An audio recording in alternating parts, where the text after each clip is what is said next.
Good morning. I'm Eric Reeser. For the first time since 2003, Miami's going to play for college football's national title. Carson Beck's 3-yard touchdown put the Hurricanes over Ole Miss 31-27 in last night's Fiesta Bowl semifinal. The Canes will head back to Miami. That's the site of the national championship to await the winner of tonight's Peach Bowl semifinal between Indiana and Oregon. Friday's kick from Atlanta is 7:30. The title tilts Monday, January 19th. It's the third year in a row without an SEC team in the championship game. In college hoops, Ohio State won at Oregon last night, 72-62. Christoph Tilley and Devin Royal led with 14 each. Buckeyes are 12-3 overall, 3-2 in Big Ten play. They'll play at Washington Sunday with coverage on the Fan at 5 o'clock. And in the NHL, the Golden Knights beat the Blue Jackets 5-2 last night in Vegas. This update is sponsored by Dr. Mark Levy. If you're snoring and not sleeping, call 1-800-MORE-SLEEP or visit sleepbettercolumbus.com. Stop snoring, sleep better, live better. Your morning just got more interesting. Distilled and barrel-picked for your listening pleasure. Bo Bishop, a local sports media legend. What William T. Sherman was to the Union Army, he is to Northern College football. A husband, a father, and middling youth sports coach. He's friends with Central Ohio sporting royalty. Talking to Ohio State Athletic Director Ross Bjorken. Coach Day walking on with us right now. Good to see you, buddy. Good buddy, Austin Ward. My good buddy, Tim May, the Tim May Show. The great Doug Lesmerises joining us. Hi, everybody. Dom Tiberi here. Oh, Reese came in and he handed me papers. Yeah, and then and then he said, "You see that button? That's the only button you need to worry about. Don't touch. There's 8,000 buttons in front of me." Oh, I didn't know what he was talking about. The one that says on. We blew the budget on this imaging, and only two guys answered our ad on Craigslist. Ryan Baker and Eric Reeser. Act accordingly. You're now listening to Bishop and Friends. Bishop and Friends is sponsored by Diamond Seller, your true jeweler for over 75 years. All right, let's do it live on a Football Friday edition of the program. I guess it's still that. We still have football for a few more weeks. Bo and the boys with you for the next three. 9:45, Jacob Goins, Locked On Hoosiers. Can you imagine how... that's the first thing I'm going to ask him. How different... I wonder how long he's been in that job, and how different is that job now than it was when he started? If by chance he started like 4 or 5 years ago, like what was that job then compared to what it is now when you have the preeminent college football program in America, the favorite to win the national title on display tonight? Is the SEC dead? Certainly feels like it's on life support at best. We will get to that at 10 o'clock. Tim May at 10:30, 11 o'clock. What we learned this week, 11:30, Doug Lesmerises will stop by. It was a great game. It was a thrilling game. This is the thing with college football and college basketball. It's got it to a little bit of a less extent. But college football, the game itself, despite all that is going on around it and all of the warts and a million different problems, the game itself endures. The games are great. The theater is great. The passion is second to none. It is... You can feel it through a screen, let alone if you're there. You can feel it. And this one had all of it. This was a thrilling game. This was a game Miami should have ran away with. Dropped some interceptions in the first half of this game, but they stayed with it. They stayed with it. And in one of the more improbable ways, they score a touchdown with only 30 seconds left where Carson Beck, who is not known for his mobility, they ran a flood. All receivers went right. There was an open path to the left. He stepped up, took it, waltzed in for the game-winning touchdown. But what's so crazy about the sport is there's less than 20 seconds left, and Trinidad Chambliss gets a throw into the end zone at the end of the game, which, unfortunately, for me, was around midnight. And all of you, if you stuck with it that entire time. But he got a throw into the end zone to win it. To win the damn game. And they get the ball with 20 seconds, and he got a chance to win it. And as I'm watching all of this stuff last night, I don't know that a minute and a half went by and I thought, when I didn't think to myself, this should be Ohio State. I don't know that. I mean, as I was watching everything last night, I just kept thinking the Buckeyes should be in this game. They were the most talented team. I think they were the best team. I think that there was the way that Miami handled their business last night, and depending on how they come out of it health-wise, they're going to be able to hang with either of those teams that play tonight. There's some validation, I think, in that. There's validation in Miami's legitimacy. They have high-end talent at the that can match up with anybody, and certainly at the most important positions. When you think of playmakers, when you think of the offense and defensive fronts, and quarterback. I mean, Carson Beck has played 5 years of college football. He's had a ton of experience. And so that part of it, all of those things kind of came to a head, and it gets Miami back to their first national title game since, well, we know since when. But I did have that thought of the Buckeyes should be in this game, but it wasn't so overwhelming like it was when TCU played Georgia for the national title. And I thought to myself, my God, that is a walk-in national title. If you'd just beaten Georgia, that's a walk-in national title. It's not, I don't have that feeling to it. It's probably more closely aligned with the loss to Clemson in the semifinal before you would have gotten LSU. Like, I don't know if this Buckeye team could have won it all. I know that that's popular to say if they'd win 9 out of 10 against Miami. I don't think that's true. I think it's 6-4, 5-5. I think it's pretty close, honestly. Pretty evenly matched teams. Same thing with Indiana and probably with Oregon as well. I think those were the kind of the 4 best. I think this Ole Miss story is remarkable that they endured and got to this point and still had throws into the end zone. And I think college football delivered on the biggest possible stage ever. And it's going to continue to do that despite all of the mess that is around it. And the mess around it is monumental. But the games are still great. And all of the things that made you love it in the beginning are all still there. They're all still there. It was on display last night. Yeah, I didn't think too much about Ohio State watching the game last night until the very end. And I said, damn, that there's no reason why this couldn't have been the Buckeyes enjoying that Fiesta Bowl win. But there's a pick six that you have in the quarterfinal game. And Ole Miss had the more mobile quarterback, and it felt like the Rebels prepared for the aggressive pass rush of the Hurricanes. But because of what happened in Dallas and what happened to the Buckeyes in Indianapolis does not make Ohio State fraudulent. No. Because those two teams were just as deserving last night to advance to the title tilt. Miami had Carson Beck miraculously run it in for, I mean, that's a Stetson Bennett type of play. Because when you watch Carson Beck, you don't go, NFL talent right there. But he has the drive of his lifetime at the end of the game. And even with that, you still had Chambliss with a moment to make it. And I've never heard the term mutual combat before in a football broadcast. So I learned something last night, which was nice. Yeah. I thought of Ohio State right away, watching the first 2 drives of the game.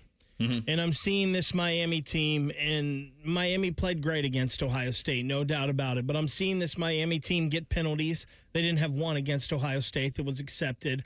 I'm seeing them not take advantage of opportunities. And just watching that game early on, I was thinking Ohio State's better than both these teams.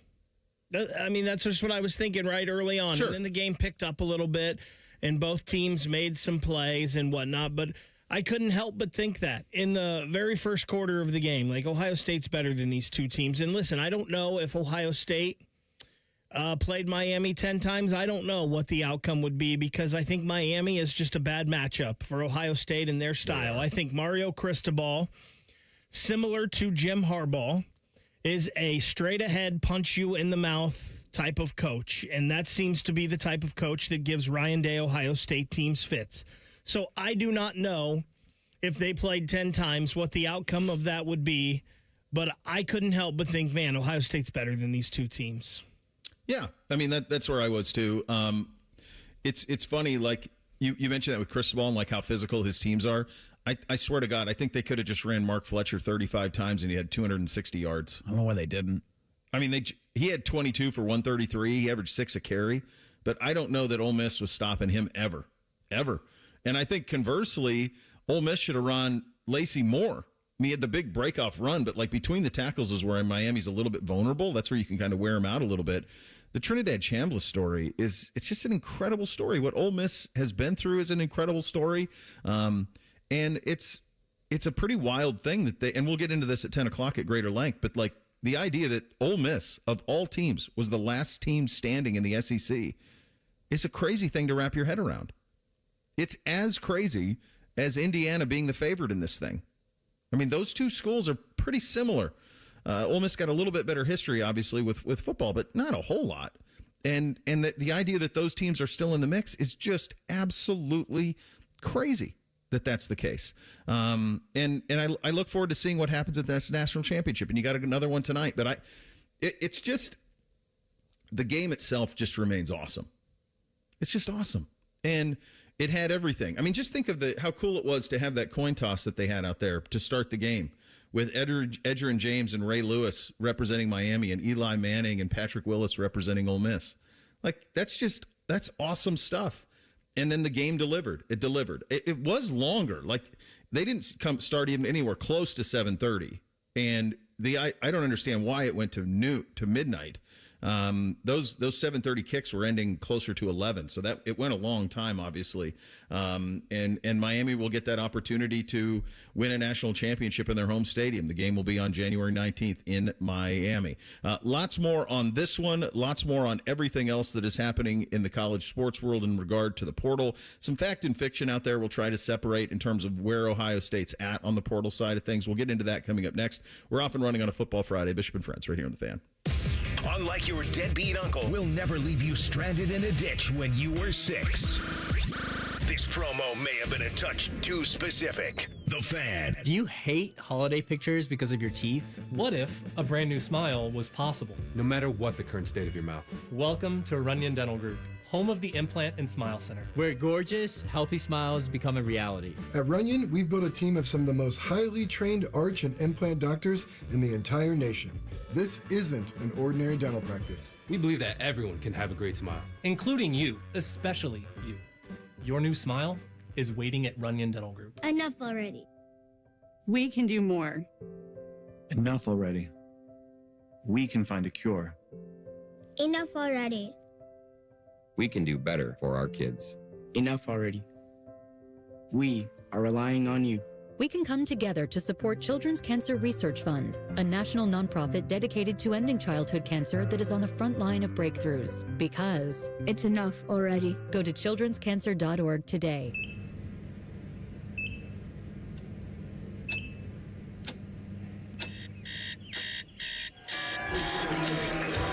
got this. Breathe. You got this. You got this.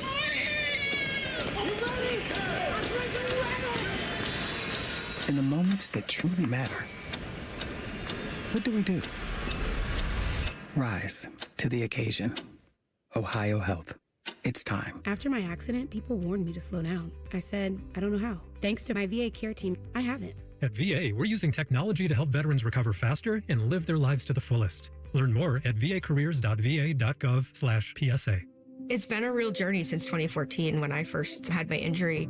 I realized that my home was just not working for me and that it was time to ask for help. Homes for Our Troops is really giving me my life back. The shower allows me to go in and turn around with my chair, pull down storage racks, automated door systems, hours of my morning given back to me. Adaptive sports are a huge part of my life, a huge part of my healing journey as well. Homes for Our Troops helped with making sure that I had a home gym so that I can continue to train. This past year, I was able to host Thanksgiving in my home. And it was the first time I was able to have my whole family in one place and I was able to contribute to the meal. There are a lot more veterans in need, and Homes for Our Troops is going to be there to help them too. Homes for Our Troops builds and donates specially adapted custom homes nationwide for severely injured post 9/11 veterans and enables them to rebuild their lives. Join our mission at hfotusa.org. Tyvis Powell is a contradiction. He'll police the food you have on your plate and shame you into dieting. Also, he has a burner Uber Eats account so his wife doesn't know what he's eating. Simone and Tyvis. Weekday mornings at 6. The Fan. From military life to a rewarding career in IT. Kickstart your new journey in a matter of months in the fields of IT and cybersecurity, including AI. Learn more at mycomputercareer.edu/CWP. Financial aid is available for qualified students, including VA benefits. They didn't have skim milk for your coffee, so I just got formaldehyde. Oh, isn't that stuff in floor cleaner? Pizza's here. Would you like cheese on that? Or how about a Crolian? Oh, no, that's in bug spray. Hi there. Would you like to sample our new scent? Diethylene glycol.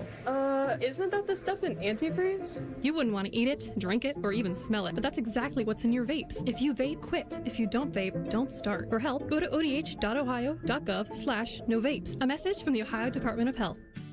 It's easy to think of winter as a time when not much is happening in the landscape or in the pest and disease world.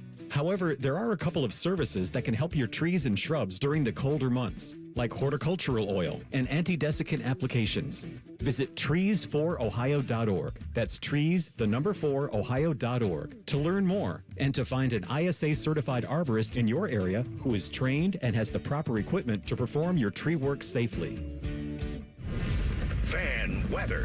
From the Logan AC and Heat Services Weather Center. Few shower chances mainly earlier in the day. Otherwise, we'll see some clearing into the afternoon and warm and breezy with highs in the mid to upper 60s.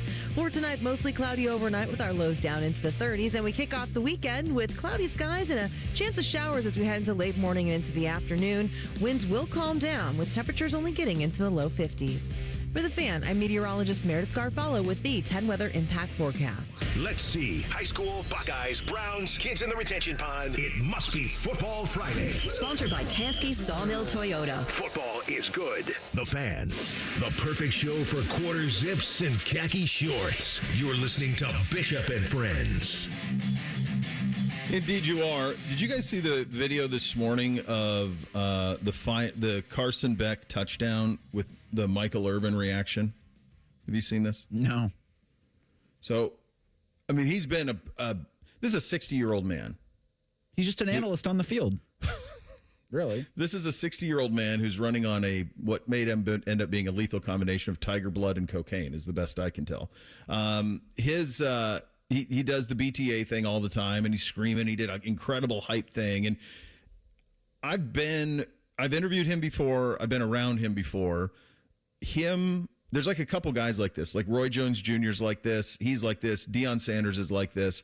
Like there's something. They are shot out of a cannon and ready to go. Like if they see a camera and a microphone, they are ready to go right now, ready to go, and it's 20-second sound bites. They know how to play the game. They're great at it. So last night on the game-winning touchdown, Irvin's, for some reason, because why not? He's in the corner of the end zone. And the way it works down there on the sidelines is there's a place that is very clearly marked for photography and videography. So there are people working who are shooting the game on video or still, and they are on their knees because they got to be on their knees. They're on their knees shooting the game. And as Carson Beck comes in for the score, Michael Irvin goes in front of the cameras and celebrates bigly, like right in front of one of the videographers. With Sebastian. Sebastian got in the mix too. Yeah, I'm posting this right now at 971 BFS. Yeah. Like, does Miami need to have a get-back coach or assistant for Michael Irvin for the championship game? Because, yeah, he's probably way too close. I don't see a credential on him. I mean, his face is his credential, so sure. Nobody in that stadium's going to be like, well, who's that gentleman? Like, but kind of wild. I'll tell you this. He is very lucky that a couple of videographers, sports videographers that I worked with through the years, Tim Flaherty, Mike Klug, Sean Dunnigan, were not working the game last night, and it wasn't them, especially Flaherty and Klug. If either one of those guys were there and Michael Irvin is jumping in front of him, they would have punched him in the throat. Like, there's no doubt in my mind. I think on the cocktail you mentioned, he might be impervious to pain. You might be right. You might be right. When is the down for that for Irv?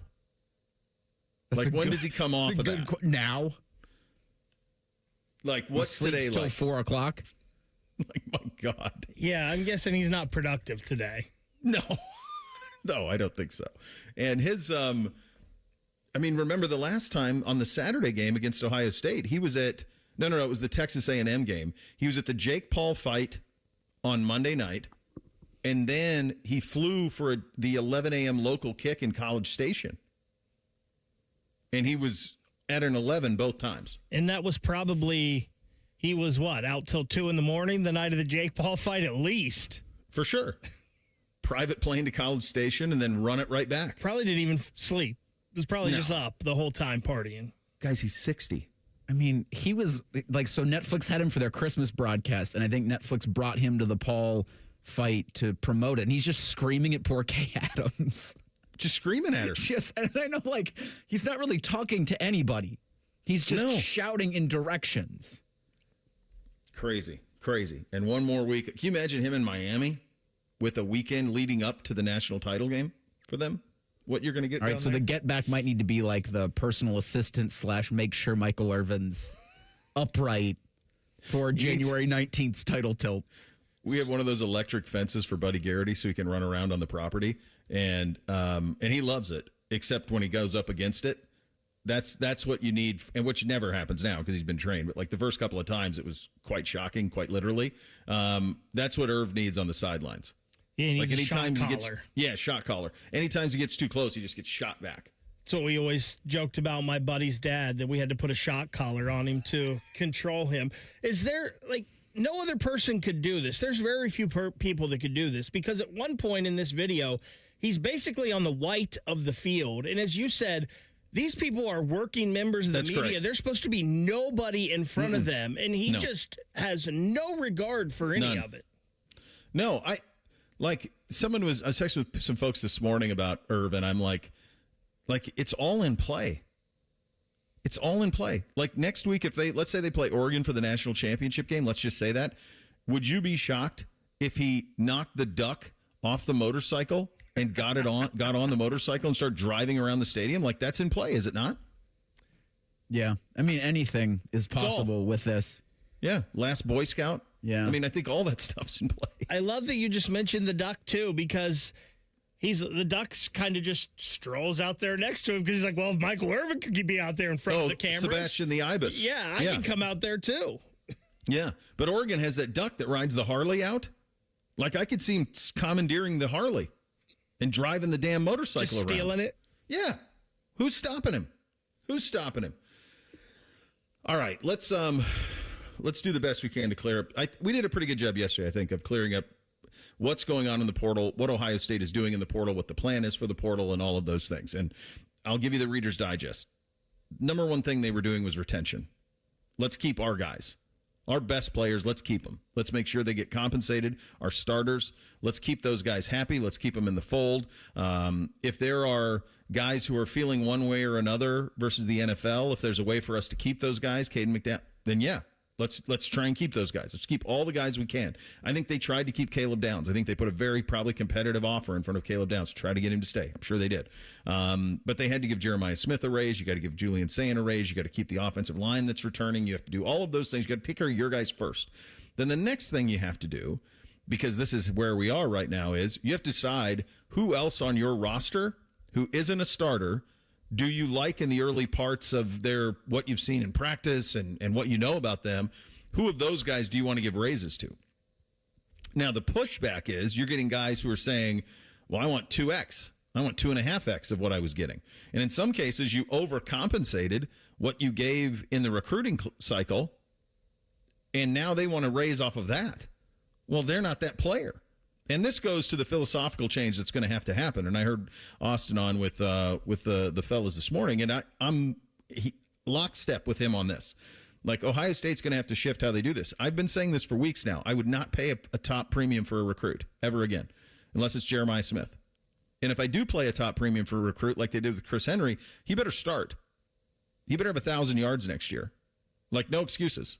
You've been compensated. Now it's time to go do the work. Like, that's the other side of this thing. The other thing that's happening is you have guys who are saying, I can get this on the free market. And I think if you're Ohio State, you have to say, well, good luck. Good luck. I'm sure there's some of these guys. There's 22 Buckeyes in the portal. I'm sure there's some of them that want to dip their toe in it and they want to see what's out there. And if they don't get what they like, in some instances, I think that they could come back. Some of them are gone. Just gone, and that's it. On to the next. But some of these guys could come back. That's the other part of it. So it's a big weekend this weekend with visits in terms of guys coming in here. And I think what the idea is, and by the way, like Ohio State, Georgia, Bama, Texas, like all of these programs are kind of following this model. We'll see if it pays off. We're kind of inventing the process in real time here with how to build a roster and how to go about this. But all of those, like Texas's entire running back room is in the portal. Arch Manning's roommate transferred Most to of their Oklahoma. Receivers are too. Yeah, Wingo, I think, is the only one left. Yeah, they got one receiver left at Texas. You think Texas, with all of their resources, is going to have a receiver room next year? I mean, they know what they're doing. It's going to be okay. Like, it's good. It's different, though, guys. And that's the thing that Buckeye fan is going to have to get used to. So far long gone are the days of 4 or 5 five-star receivers in your room. You're going to have 2 or 3 that play, that you compensate, and then behind them is going to be depth. I mean, it's going to be more like the NFL. That's what it is. It's going to be more like the NFL. When a number one receiver goes down, there isn't a next. I got next. It's a roster minimum guy who's got to try to elevate his game. That's where we are in college football. You cannot pay 17 and 18-year-olds to sign on the line, which is dotted, and pay them an exorbitant fee and not get production. It's too big of a gamble, and it's not worth it. And so they're figuring this out in real time, and that's kind of where we are right now, is in that world, is figuring that out in real time. I don't think they're behind. I think they're fine. I mean, we'll see what happens here over the next weekend. They got obviously some work to do. But the job one was retaining the stars on your roster. And I think they've done that for the most part. And I think outside of hot yoga enthusiasts in Baton Rouge, college athletics took a collective sigh of relief when DeMond Williams said he's coming back to Washington next year. Because I think outside of that one LSU coach, everybody in the sport was like, this can't happen. Like, you cannot let your starting quarterback who just signed a contract extension, a contract or a contract extension or whatever it was to remain at the school, just pop into the transfer portal because he got a bigger bag, an offer for a bigger bag elsewhere. So you're talking about DeMond Williams at Washington. Williams, correct. So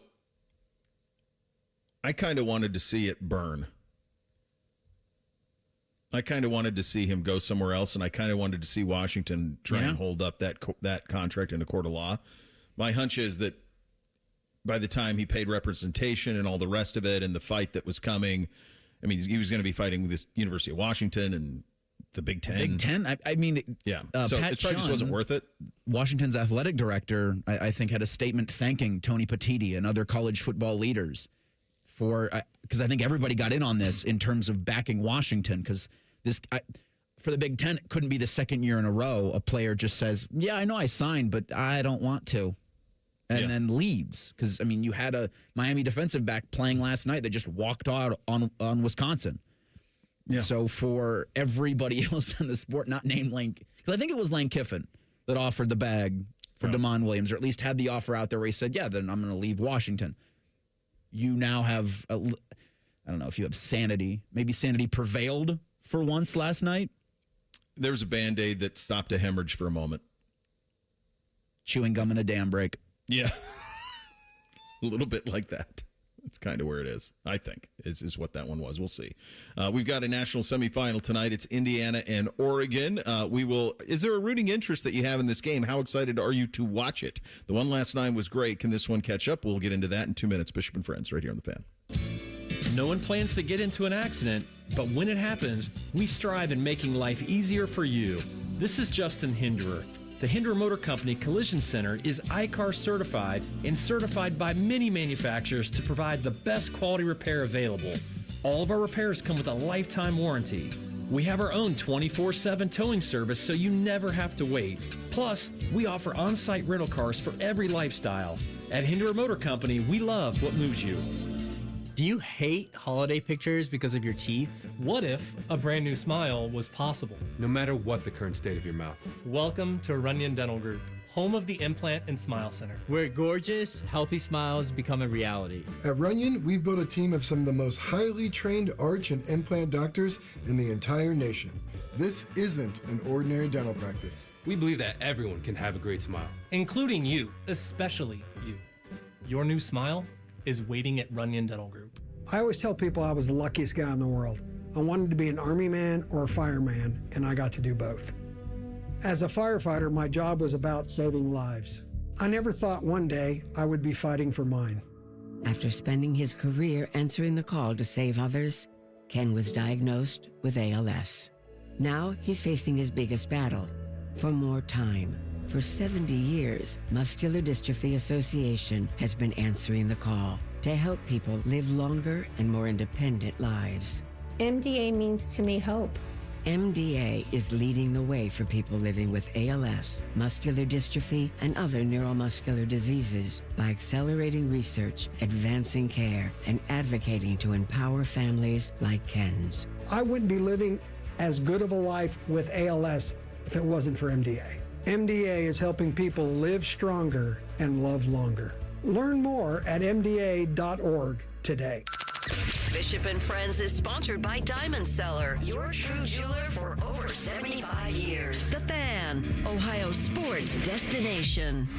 What's up? What's up, man? What's up with you? All right, here's what's up on a Football Friday. National semifinal number 2 tonight. Number 1, Indiana. Number 5, Oregon. An all Big Ten affair. I saw James Crepea, who we've had on before. I think he writes for the Oregonian. He had a tweet yesterday about the joint press conferences that Lanning and Cignetti have had and how they've just been gold. And one of the things he said is something that we've talked about for years, which is the Big Ten fails miserably at their offseason dialogue. And he said, this is one of those instances where if these were 2 SEC teams and these 2 guys were coaching SEC teams, they would both be on the desk with Feinbaum in Destin in May for an hour. And that's what the Big Ten is missing, is that type of stuff. So when you do your media days, do it when everyone can go. Do it at a place that's easy to get to. Do it at a place that's a nice place to go. I mean, I think last summer we talked about like Mackinac Island or something like that. Do it someplace like that, where everybody wants to go there and it's kind of a resort and everybody gets a little vacation out of it. That's what the SEC does, and they get a lot of conversation and dialogue that comes into it. And I think it does shape the way that people talk about that league and maybe gives a little bit of a false sense of its importance and greatness, which is something we'll get into at 10 o'clock. For tonight, these 2 guys who are full of personality, a lot of good stuff here. Where do you want to start here, Bake, in terms of audio-wise for this one? I think I would start with Lanning talking about how this game is college football, and then we can transition into both of them with their keys. All right, let's go ahead. This game is going to be what college football is about. I think you see 2 tough teams, 2 teams that are really complete. They play great on offense, defense, and special teams. They don't have a weakness. And ultimately, I think both these teams, as you watch them, it's about team football.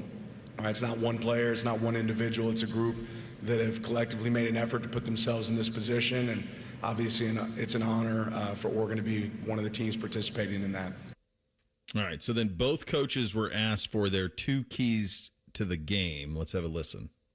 Just 1 or 2 plays can really be the difference. And, 1 or 2 plays was the difference in that game. You're talking about a game that was 10-10 in the second quarter when we have a quick takeaway and they go score right before half. Yeah, I think it always starts with the ball. All right, the team that's able to take care of the ball. Last time we played, we didn't.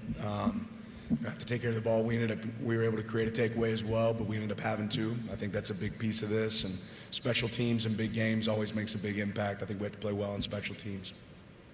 I mean, we talk about the same thing every single game. Line of scrimmage, run the ball, stop the run, affect the quarterback, protect the quarterback, turnover ratio. We're number 1 in the country. Explosive plays, runs +12, passes +15 on both sides. Critical situations, 3rd, 4th down, red area, 2 minutes before the half end of the game. And teams has to be a win. Every game, same stuff. I should have named more. I thought we were just doing 2. That was 2. God dang, Coach. He's Nick Saban. He is. I mean, he was schooled at the feet of the master. I mean, that's it. He was asked, so this is pretty interesting. He was asked by why he's never happy. Kurt Cignetti was. Here's his answer to that. No, that's not right. I mean, there's a lot of times I am happy, I just don't show I'm happy. And if I'm going to ask my players, right, to play the first play, to play 150 the same regardless of the competitive circumstances, then I can't be seen on the sideline, right, high-fiving people and celebrating, or what's going to happen, right? What's the effect going to be, right? So that's why I am like I am during the game. I'll smile and celebrate later in the coaches' room with the coaches, maybe have a beer. So, no, I do smile, and I am happy at times. He's a lot happier. I just saw this morning he's getting a $12.5 million a year deal at Indiana, so that makes him a lot happier. Bake, you had that data in terms of his salary, how it's changed? Yeah, I don't know what the Athletic did an article about this the other day, and I don't know exactly what the time frame was but I think it's in a relatively short time frame. He's gone from making $175,000 a year to it was 11.6. Now it's going to be 12.5. He deserves all of it, and he's probably underpaid. Honestly, I mean, it's maybe the most impressive job in the history of college athletics. what he's done at Indiana over the last couple of years. And it might be the most impressive in all the sports.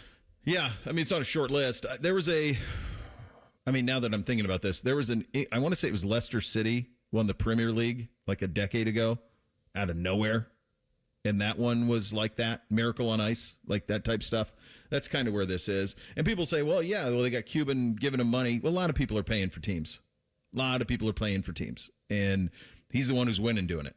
And so I'd save that stuff with all of that. Like he's putting it together. Go ahead, Vic. Coach Sig needs to be careful, though, having those beers in the coach's office. Just ask the guys down at OU. Yeah. Just be careful. I mean, what happened at OU is a little different than what the situation in Indiana. Who are you rooting for tonight? Why are you doing that, Baker? Why? That was nice. My bad. What was deserving of that shot? Just low-hanging fruit. I'm rooting for Indiana. Are you Indiana? After hearing him talk, I don't know how I can't root for him in Indiana. I can't root for Indiana. You feel good for... I think you would feel good for Dan Lanning, no? Feel good for AR, right? Yeah. Sure. Yeah, I love AR. Of course. But I don't... they can't fix potholes on the freeways. Like, how can I root for a state that can't fix potholes? I just can't, you know? I mean, neither can we. Let's be careful. No, dude, it's not close, Bake. I know it's not close, but... It's not close. I mean, it's... You go from like Indianapolis, and as if Ohio was the Indianapolis Motor Speedway, like perfectly manicured, to Frogger as soon as you cross the state line. You see a giant cross, and you see the fudge from Uranus, and at the same time, and then you hit potholes. 1 billion. I think I just heard a new show promo right there. Yeah, cut that one up. You guys have seen that place, Send that right? to the Marconi people, actually. Right next to the big cross where you get Uranus you've fudge. seen that. Oh, yeah. Yeah, the best fudge. It's the best. Can we confirm that? I don't know. I've never stopped. You have to drive by the giant cross to get to the fudge. Rothman does enough of those trips when he treks to Chicago. I think when I told Mike and Jen I think Jen went. Because they had never heard of it. Weekend trip for her. Yeah, I said you got to go. Like you need to go over there and see what that's all about. Yeah, I'll be rooting for Oregon. I can't live in a world where Indiana's a national champion in football. I just can't. I'm not ready for that yet. Not prepared for it. I just can't do it. We had late nights. Buckeye basketball, speaking of Oregon, took care of business out in Eugene on a 10:30 tip on that one. I gotta be honest, I did not even flip over. I had forgotten it was going on, and then Jackets played at 10 o'clock last night in Vegas. I'm guessing you watched all of that, or how much of that, Bake? Well, I tried to watch all of it. I got to be honest, there were times I was dozing in and out through everything last night because it was Jackets and football flipping back and forth, and then football was over, and it was Jackets and a little bit of flipping to Buckeye basketball. Not a lot, but it was hard to keep the eyes open last night. Yeah, it was. Jackets lose again, lead through the first period, and then all goes to hell in Vegas. Buckeye basketball, nice win, though. It's a nice win. Oregon's struggling, but this one is never in doubt. They handled the business on the road, and you have to do those things. If this team, eventually you're going to have to win some games that are close down the stretch where you have a talent equate situation.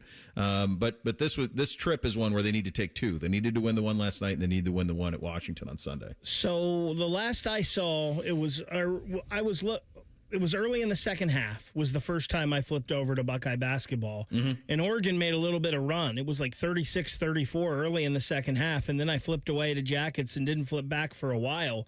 And then Ohio State was up pretty comfortably. They went on a 21-0 run in the second half. That's pretty impressive just right there, 21 straight points. Yeah. But Oregon, as you mentioned, they're struggling right now. But Ohio State needed that win. They've got to stack as many wins as they can here in January because we talked about that February schedule yesterday.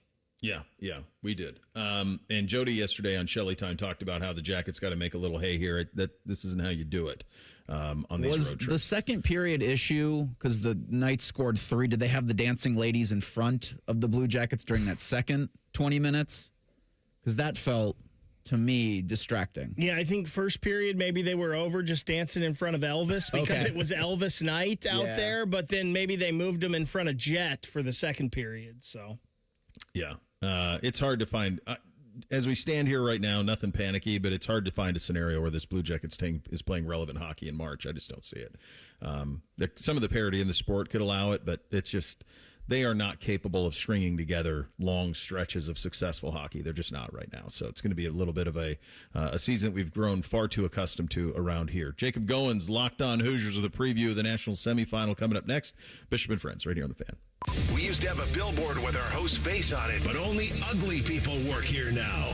You mama say you ugly, hey! The Fan, Ohio's sports destination. Men, it's the new year, and for many of us, it's a time of deciding to make positive changes in our lives. This is Jeff for Tri-State Men's Health, and if you're suffering with erectile dysfunction and are tired of the frustration and embarrassment ED causes, you should call Tri-State Men's Health today, because there probably isn't a better resolution you can make than to be done with ED. You see, ED doesn't just affect you, it can also affect your partner, even if they don't talk about it. But here's some great news. If you're like most guys, the treatments at Tri-State Men's Health will give you back your sex life, because our protocols have success rates that work in well over 90% of cases. Seriously, you might even find you're performing like you haven't in years. So, make an appointment and get ED out of your life. Your initial visit is only $99 and includes blood work, a medical consult, and if medically advised, a test dose. And if that test dose doesn't work in the office, your visit is free. Call 800-900-9654. That's 800-900-9654 or go to tristatemenshealth.com. We have 2 convenient locations in the area to serve you in Hilliard and Westerville. Great Lakes Hyundai, the savings are so good. You know the savings are so good. You know the savings are so good. Great cars, great deals, Great Lakes. GLakesHyundai.com. You still thinking job change in the new year? Yeah, I need something that's in high demand and more stable in this economy. IT? Yeah, cybersecurity, maybe even AI. That's what I did. Really? How? Went to My Computer Career. You don't need any prior experience, and you could start your new career in a matter of months. A lot of IT pros go to school there, too, to level up. Sweet. Are classes online or on campus? Both. Well, I'll check it out. Thanks. Make this your year. Take the free career evaluation now at mycomputercareer.edu, an Elite CompTIA certification partner. Financial aid is available to those who qualify, including VA benefits. Wounded Warrior Project helps post-9/11 veterans and their families realize what's possible. With support and resources that bring warriors together and empower them to become stronger, both inside and out. It's possible to begin healing, to get the help you need, to find peace. And as each warrior's needs evolve, so do we. Because these last 20 years are just the beginning. Learn more at woundedwarriorproject.org/possible. Hi, I'm Connie Britton. I support Feeding America because they help provide over 6 billion meals to people in need each year. Learn more at feedingamerica.org. Feeding America, 200 food banks strong.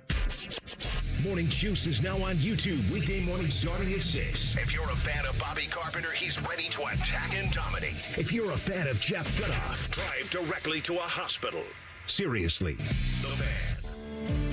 Leaky pipes, no hot water, issues with your sewer or drains? When plumbing problems strike, Logan Services is ready to help you out. We offer free estimates on water heaters, water softeners, and drain lines. Whether it's a surprise leak or an aging water tank, we'll give you an honest recommendation so you can take action fast. Don't wait. Schedule your free plumbing estimate now. Fast, friendly service you trust from Logan Services. Never have I ever called my sister from the finish line of my first marathon. Hello? You won't believe where I am. Are you running? Mile 26. I'm gonna make it. Switch to T-Mobile's 55 Plus plan and get iPhone 16e with its advanced camera system on us. Plus 2 lines for just $30 a line. Guys, I can't believe it. I knew you could do it, babe. That was amazing. Mom, how do you feel? I feel great. I can't feel my feet. Let's take a picture, and then you may carry me to the car. Share every stride, every mile, every memory on America's best network. Switch to T-Mobile's 55 Plus plan and get iPhone 16e on us and 2 lines for just $30 a line. With 24 monthly bill credits and 2 eligible board-ins on Essentials 55 Plus for well-qualified customers with AutoPay plus taxes, fees, and $35 device connection charge. Credits end and balance due if you pay off early or cancel. Contact us. Finance agreement 128 gigabytes, $599.99 required. Best mobile network in the U.S. based on analysis by Ookla of Speed Test Intelligence data 1H 2025. Visit T-Mobile.com. The Fan Guest Hotline is sponsored by Cosby Heating and Cooling and Bryant, doing whatever it takes to keep you and your home comfortable. The Fan. When General Sherman marched through Georgia, he was listening to this show. Use your skills for good, young warrior. This is Bishop and Friends. All right, national semifinal number 2 is tonight. It is an all Big Ten affair between Indiana and Oregon. And yes, if you clip that audio and have played it 10 years ago, you would have said, wait, what? What did you just say? That's where we're at. It is a national semifinal. The number 1 Hoosiers, unblemished and perfect for perspective. We head on the Bryan Heating and Cooling Systems fan guest hotline. Jacob Goins, our old buddy, host of Locked On Hoosiers, joins us there. Jacob, I'm just curious, how long have you been the host of Locked On Hoosiers? It's been just over 2 years. I guess going on 2.5 now, and I appreciate you guys having me back on. It's a great day, and we're looking forward to tonight. But yeah, I took over October of 22 or 23. It's been a little over 2 years since I've done it. When football was not relevant, it's when Signetti got hired is when I started doing the show. And I remember doing an episode or two about it, and everybody was like, yeah, we don't care, bro. It's basketball. And I was like, all right, you're right. That's fine. And then it started happening, right? We saw the change. We saw the turn. And so, yeah, it's been a magical ride. And I may have told you guys this last time I talked to you. Now, if I try to do a basketball show more than twice a week, they don't want to hear about it. They would rather talk about football, and understandably so. Jacob, I think it's the most impressive thing that's ever been done in college athletics. Full stop. That's where I'm at with it.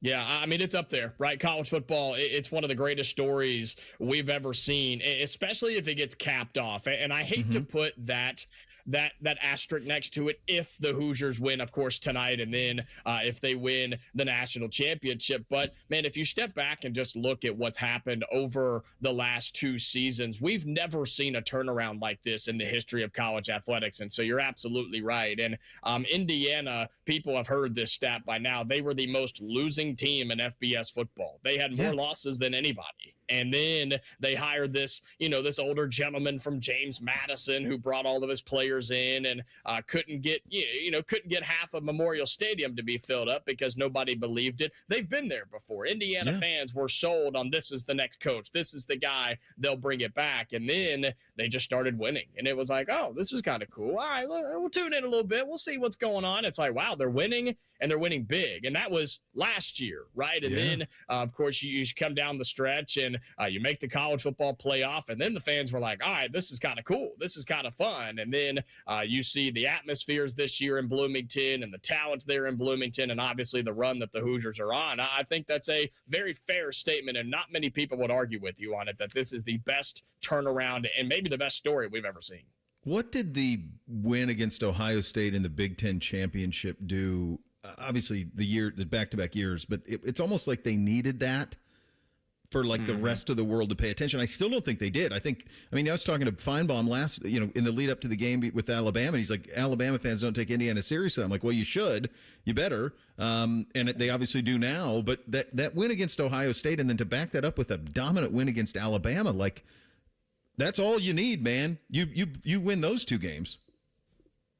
Yeah, and I think it legitimized what Indiana was doing, in my opinion, because you saw it last year in spurts, right? Indiana beat Michigan last year, which was cool, but that wasn't a great Michigan team. But you lost the 2 big games against Ohio State and to Notre Dame. And so coming into the 2025 season, it was, okay, well, can Indiana keep doing what they're doing against the smaller opponents, but start to chip away at the big teams? And I didn't think it was going to be this, just to be quite honest with you, but you blow out Illinois. You survive on the road a couple of times against Iowa and Penn State. You beat Oregon on the road, which I know we'll talk about in a moment. That was the turning point.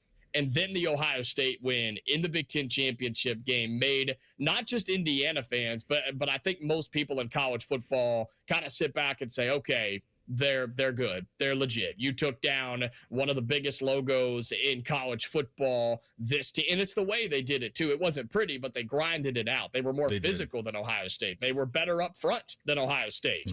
And they won that game fair and square. And so that was what made, I think, Indiana people really, really believe and college football believe. And then, you go and absolutely spank Alabama in the Rose Bowl, the SEC of all places, the team that's been better than anybody in that conference. And that's when people were like, oh my God, okay, Indiana's not just good, they're national championship good. So it's been an incredible run, and I hope it continues tonight against Oregon. It's been an unbelievable story. So I'm not going to take a ton of, to me, the win at Eugene, that's when I went, okay, That was the one. The way that they did it, that's a brutal place to play. To go out there, to win by a couple of scores, handle your business, that to me was the attention getter. Coaches will say, and it's cliche, it's very difficult to beat a team twice.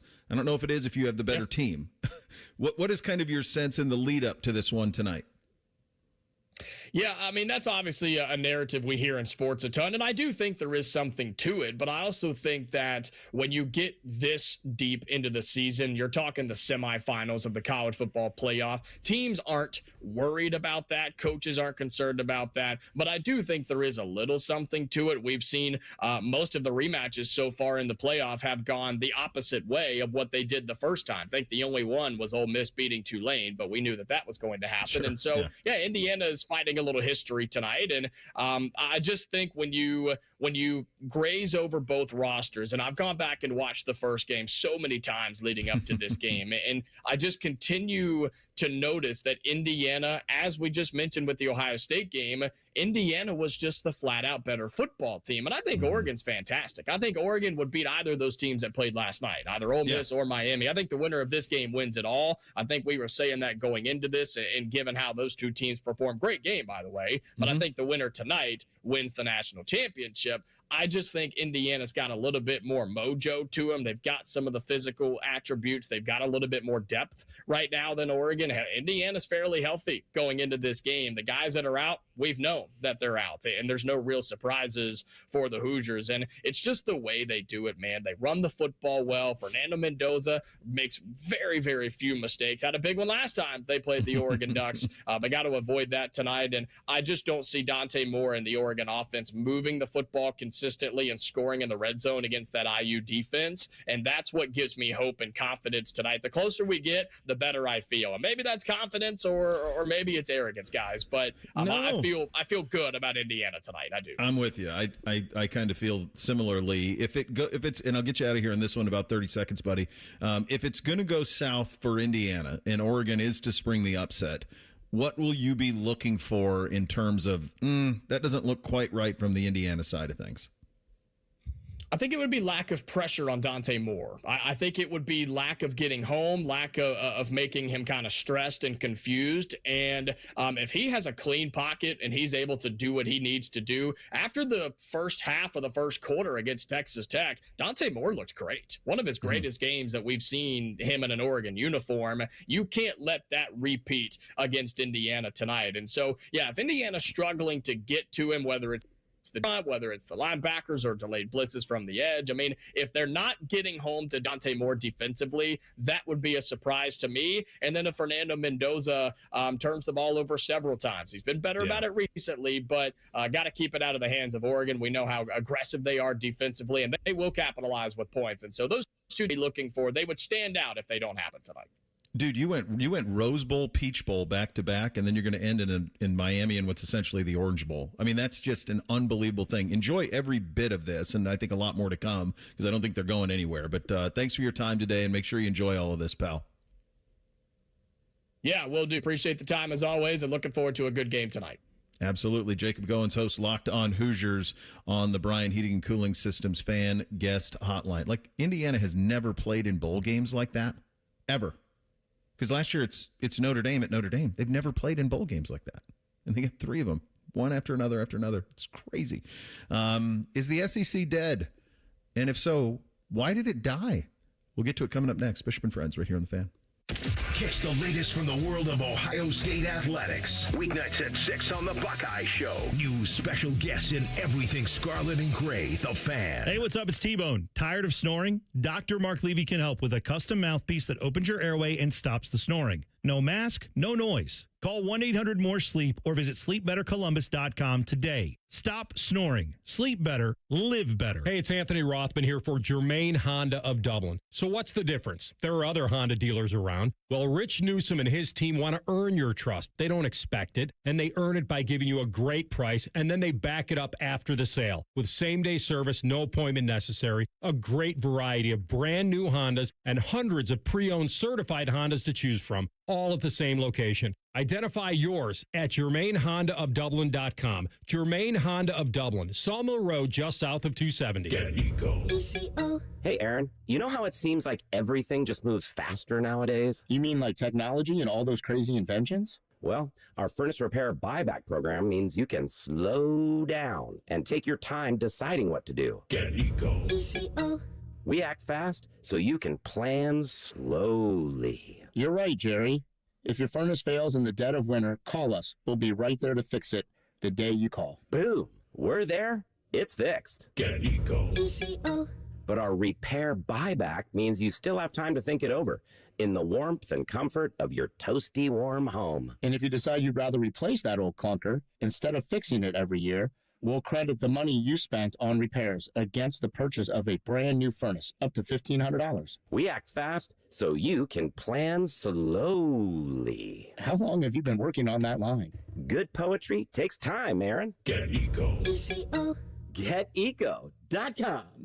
As a teacher or coach, do you ever feel overwhelmed supporting kids' mental health? Teachers need tons of help. I had never experienced players being so down that they can't even participate. It's so important that we are constantly educating ourselves. It's the same as the CPR class to me. We're trying to save a life here. The Kids Mental Health Foundation has free tools and information developed by experts. Scan the QR code or check out kidsmentalhealthfoundation.org to get started. I'm back to doing what I love and more, thanks to the Good Feet store. I suffered with plantar fasciitis for almost 20 years. I would try drugstore insoles and supports. If you suffer with plantar fasciitis, we know the search for pain relief can feel like a hopeless ordeal. I've been through surgeries, foot injections. I thought that foot pain was going to be with me for the rest of my life. At the Good Feet store, we hear stories every day of all kinds of cheap inserts, expensive shoes, and other failed remedies people have tried that just didn't work.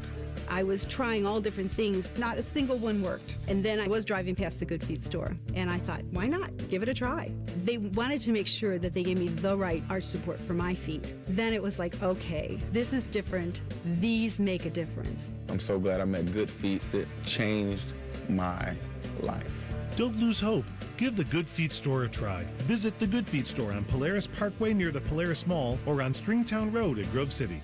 Hey guys, 13-year NFL veteran and Super Bowl champion Jason McCourty here, and I'm the Innovation Ambassador at FAIR, Food Allergy and Research Education. I would say the most challenging thing as a parent of a kid who has a food allergy is probably the ignorance that I myself had in the beginning. I didn't know what anaphylactic shock was. I didn't know the dangers, let alone the things that she needed to be able to have a normal life. When you go to drop your kid off, on every single time in the beginning, we'd have to go through everything she was allergic to. Preparation is everything. And me, for playing football for 13 years, it was all throughout the course of the week. It's getting ready for game day. When you're on the field, you're playing for your fans. At home, you're playing for your family. My playbook, read labels, keep it allergy friendly, and have an epinephrine nasal spray as a backup plan. Because when my family's safe from food allergens, that's the real victory. Visit foodallergy.org to learn more. Thanks to your support, the nonprofits VetTix and First Tix have given away tens of millions of tickets and counting to vets currently serving military, the immediate family of troops killed in action, and our brave current and former first responders. These tickets are a meaningful way to say thank you to America's heroes. And now we want you to be part of the mission. Got extra tickets to concerts, games, or special events? Or want to see if you qualify? We want you to go to vettix.org and firsttix.org today. Give something to those who gave. Hey, it's T-Bone again. Listen up. Sleep apnea doesn't have to rule your nights. Dr. Mark Levy's been treating snoring and sleep apnea for over 15 years with proven results. And now he has an office in Marysville. Call 1-800-MORE-SLEEP or go to sleepbettercolumbus.com. Stop snoring, sleep better, live better. Broadcasting live from the McDaniel GM Superstore Studios. Driving excellence since 1916. Chevrolet. Together, let's drive. WBNS HD1 Columbus. Good morning. I'm Eric Reeser. Just 2 games remain in the college football season. Tonight at 7:30-ish, number 1 Indiana takes on number 5 Oregon in the Peach Bowl semifinal. Winner gets number 10 Miami in the national championship. The Hurricanes beat Ole Miss last night 31-27 in the Fiesta Bowl semi. Carson Beck scrambled in from 3 yards out for the go-ahead touchdown in the fourth quarter. Miami will technically host the national championship Monday, January 19th at Hard Rock Stadium in South Beach. In college hoops, Ohio State won at Oregon last night 72-62. Buckeyes are 3-2 in Big Ten play. They'll play at Washington Sunday at 6 o'clock. The 19th ranked Ohio State women's squad is at number 8 Maryland Sunday at 4. In the NHL, the Blue Jackets lost to the Golden Knights 5-3 last night in Vegas. Columbus is at Colorado on Saturday. This update is sponsored by Dr. Mark Levy. If you're snoring and not sleeping, call 1-800-MORE-SLEEP or visit sleepbettercolumbus.com. Stop snoring, sleep better, live better. With friends like these, who needs former college football players? This is Bishop and Friends. Well, we had Paul Feinbaum on yesterday, as we always do on a Thursday at 10:30, and one of the things that he talked about is should Ole Miss lose, the conference that he has been carrying around on his back is going to have some explaining to do. I don't think it's a coincidence that the last 3 college football national championship games have not included SEC teams. I don't think it's a coincidence at all. And I don't think it's because the league beats them up and so good and all those things, although I think it's a very good league. And I think top to bottom, it's probably the best in terms of overall talent 1 through 16. Part of that is they don't really have a whole lot of dead weight, and they have a smaller conference by today's conference standards, right? So I think all of those things can be true. And I think it's also true that the SEC has fallen off when 2 things happened. Number 1, when Nick Saban left Alabama. That was the first one. And I'll give Doug Lesmerises a ton of credit for this, and he'll join us in an hour and a half. He was one of the first to kind of illuminate me on this, almost 10 years ago, when he said, I don't think Ohio State has an SEC problem. I think they have an Alabama problem. That Alabama was the elevator of all of it. Other than that, it was outlier teams, whether it was LSU or Auburn or Florida with Urban, and there were a couple here or there. But for the most part, it was really a Bama problem that college football had. And so once Saban left, that stopped that. And probably of no coincidence, what drove Saban out was where we are now in the sport. And you're never going to forget that booster meeting he had in Birmingham that led to, I've got ranches, like it led to that when he said they bought the recruiting class. I got ranches. Thank you. Texas A&M bought the recruiting class. And I remember saying at the time, like, why doesn't Jimbo just say, yeah, so what? That's the sport now. Like, why was Jimbo so upset about it? What bothered him so much about that? Why didn't he just say, yeah, of course we did. We're Texas A&M. We got oil money.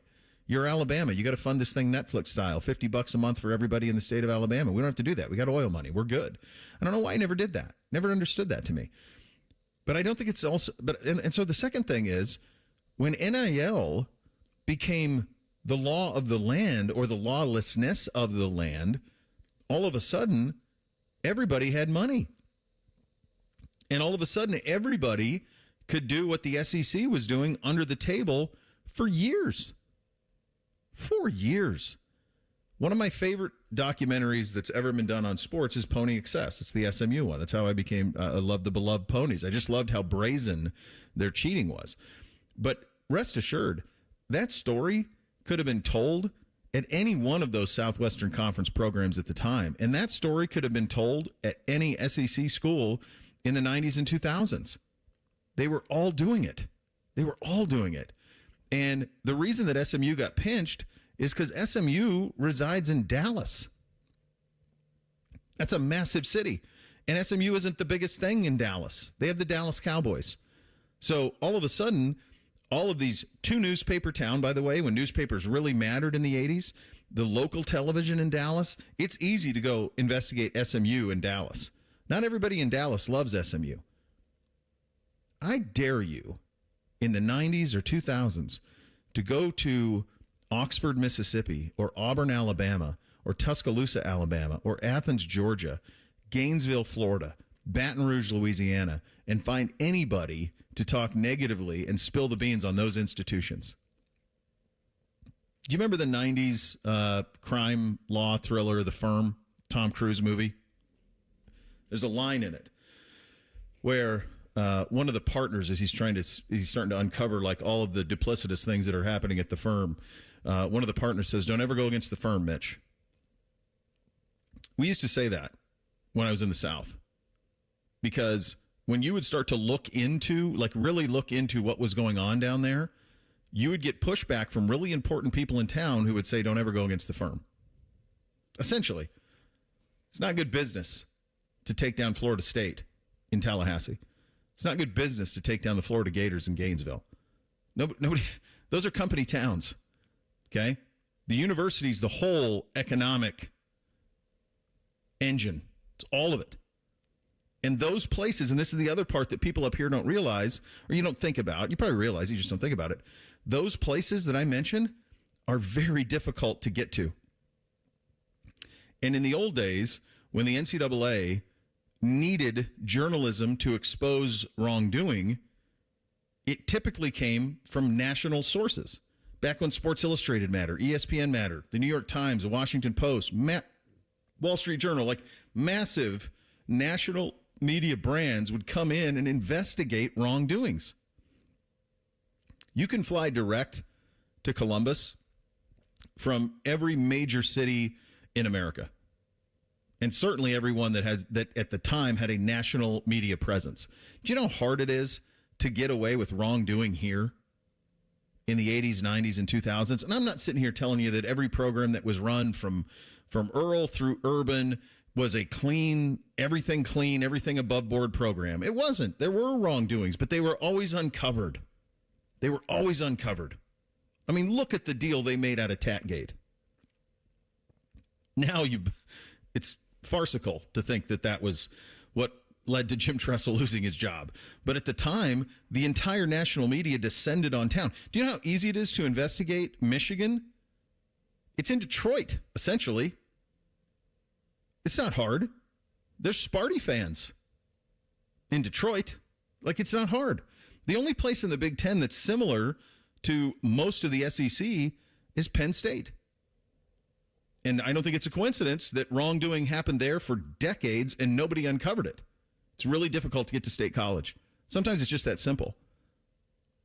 So I think Saban and now NIL above board ended one of the most dominant conference runs that we've ever seen in the sport.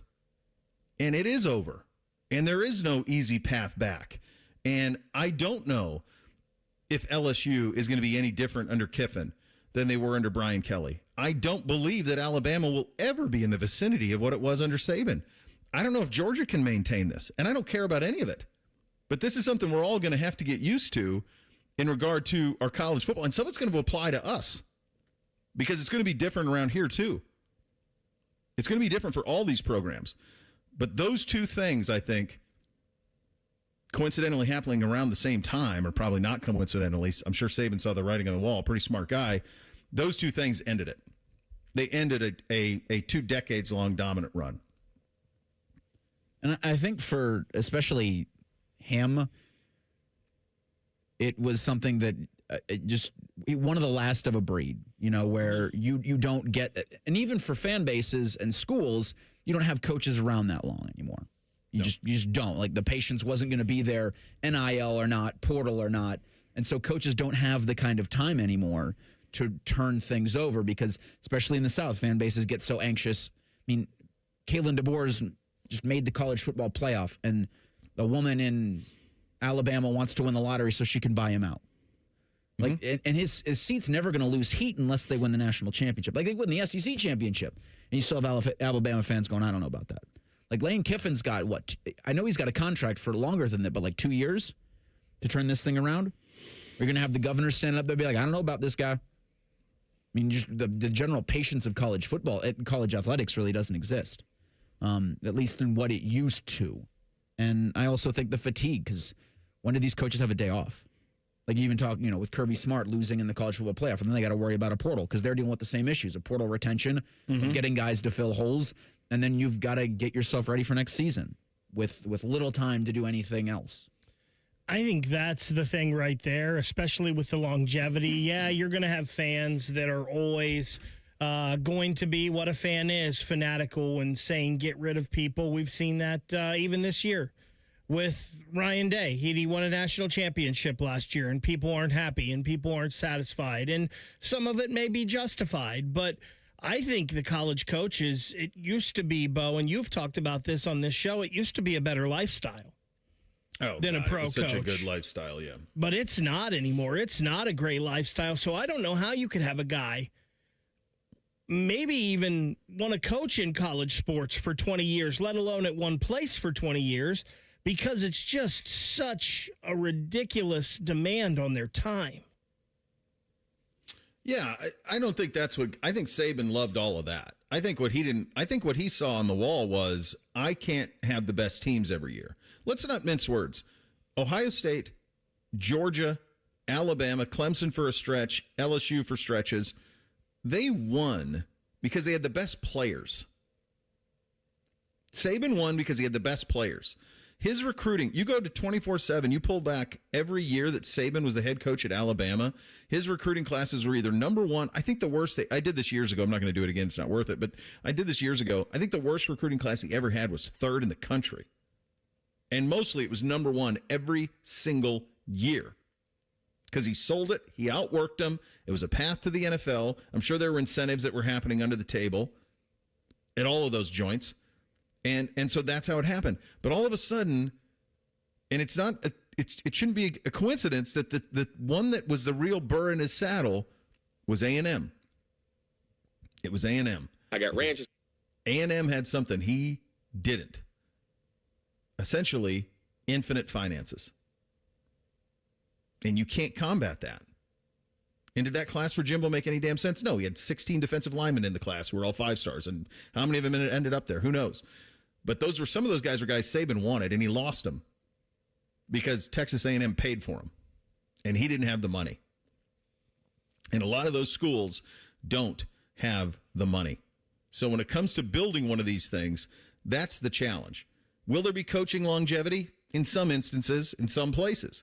It's a lifestyle choice for sure. My guess is most of them will make their money, and if the second the NFL calls, they will jump at it.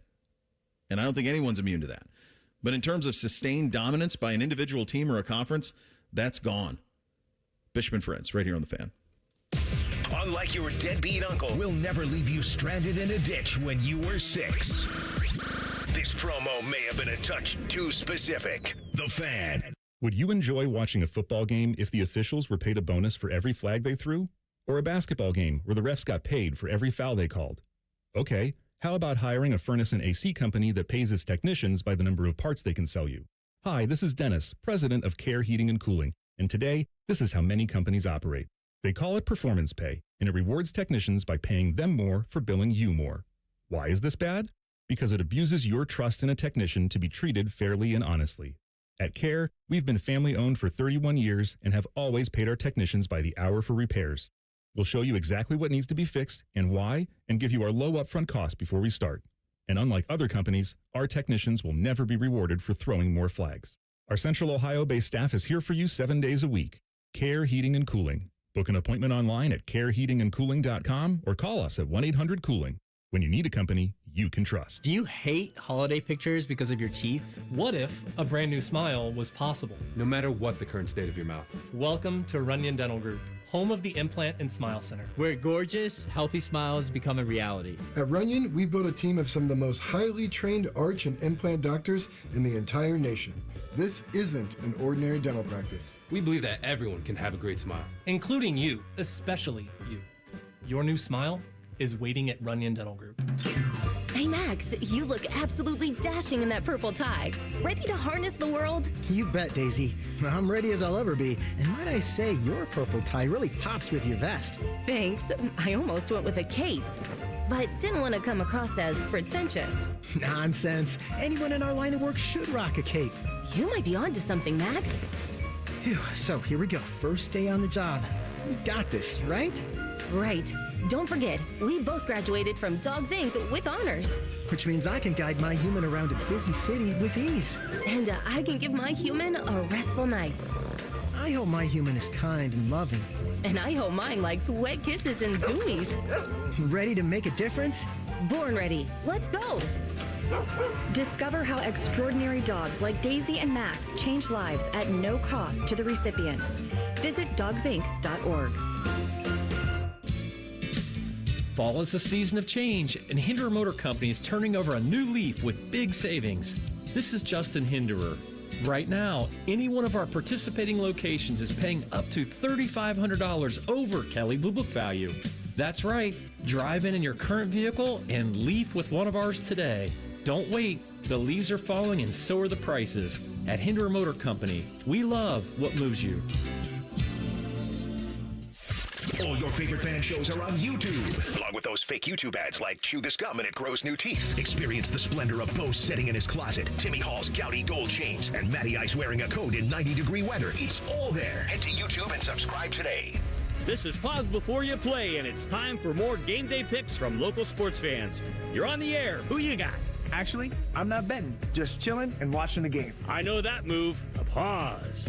Sounds like you've got a winning strategy. Exactly. After I set limits and recognized the risk, I knew it was time to stop. Now that is responsible betting, folks. Sports are fast. Betting shouldn't be. Make a plan at pausebeforeyouplay.org. That's pausebeforeyouplay.org. Flexible, secure, fun. Oh, and great pay, too. Are you not sure what you want to do for a career? Or are you thinking of changing careers? Being a dental hygienist or dental assistant may be the perfect fit for you and provides all of these perks, plus more. Talk with a dentist in your community or visit ODA.org to learn more. Become a valuable member of the dental team and start helping people love their smile. This message is brought to you by the members of the Ohio Dental Association. Fan weather. From the Logan AC and Heat Services Weather Center. Few shower chances mainly earlier in the day. Otherwise, we'll see some clearing into the afternoon and warm and breezy with highs in the mid to upper 60s. For tonight, mostly cloudy overnight with our lows down into the 30s. And we kick off the weekend with cloudy skies and a chance of showers as we head into late morning and into the afternoon. Winds will calm down with temperatures only getting into the low 50s. For the Fan, I'm meteorologist Meredith Garfalo with the 10 Weather Impact Forecast. Never have I been so excited to get a whiff of sweaty jock straps. It's Football Friday. Sponsored by Tansky Sawmill Toyota. Yay, football, the Fan. Taking the art of sports radio and day drinking to a whole new level. You're listening to Bishop and Friends. Indeed you are. We're proudly sponsored by our great friends at Diamond Cellar, your true jeweler for almost 80 years. Tell them Bo sent you, Easton Sawmill. They'll take care of you. How would we handle this here? How would you handle? What were you going to ask? I don't think so either. I'm trying to provide what I think is going to be a soft landing. Go ahead, Vic. I feel like you laughing. That was the correct answer. Not even sure what he was going to ask, but.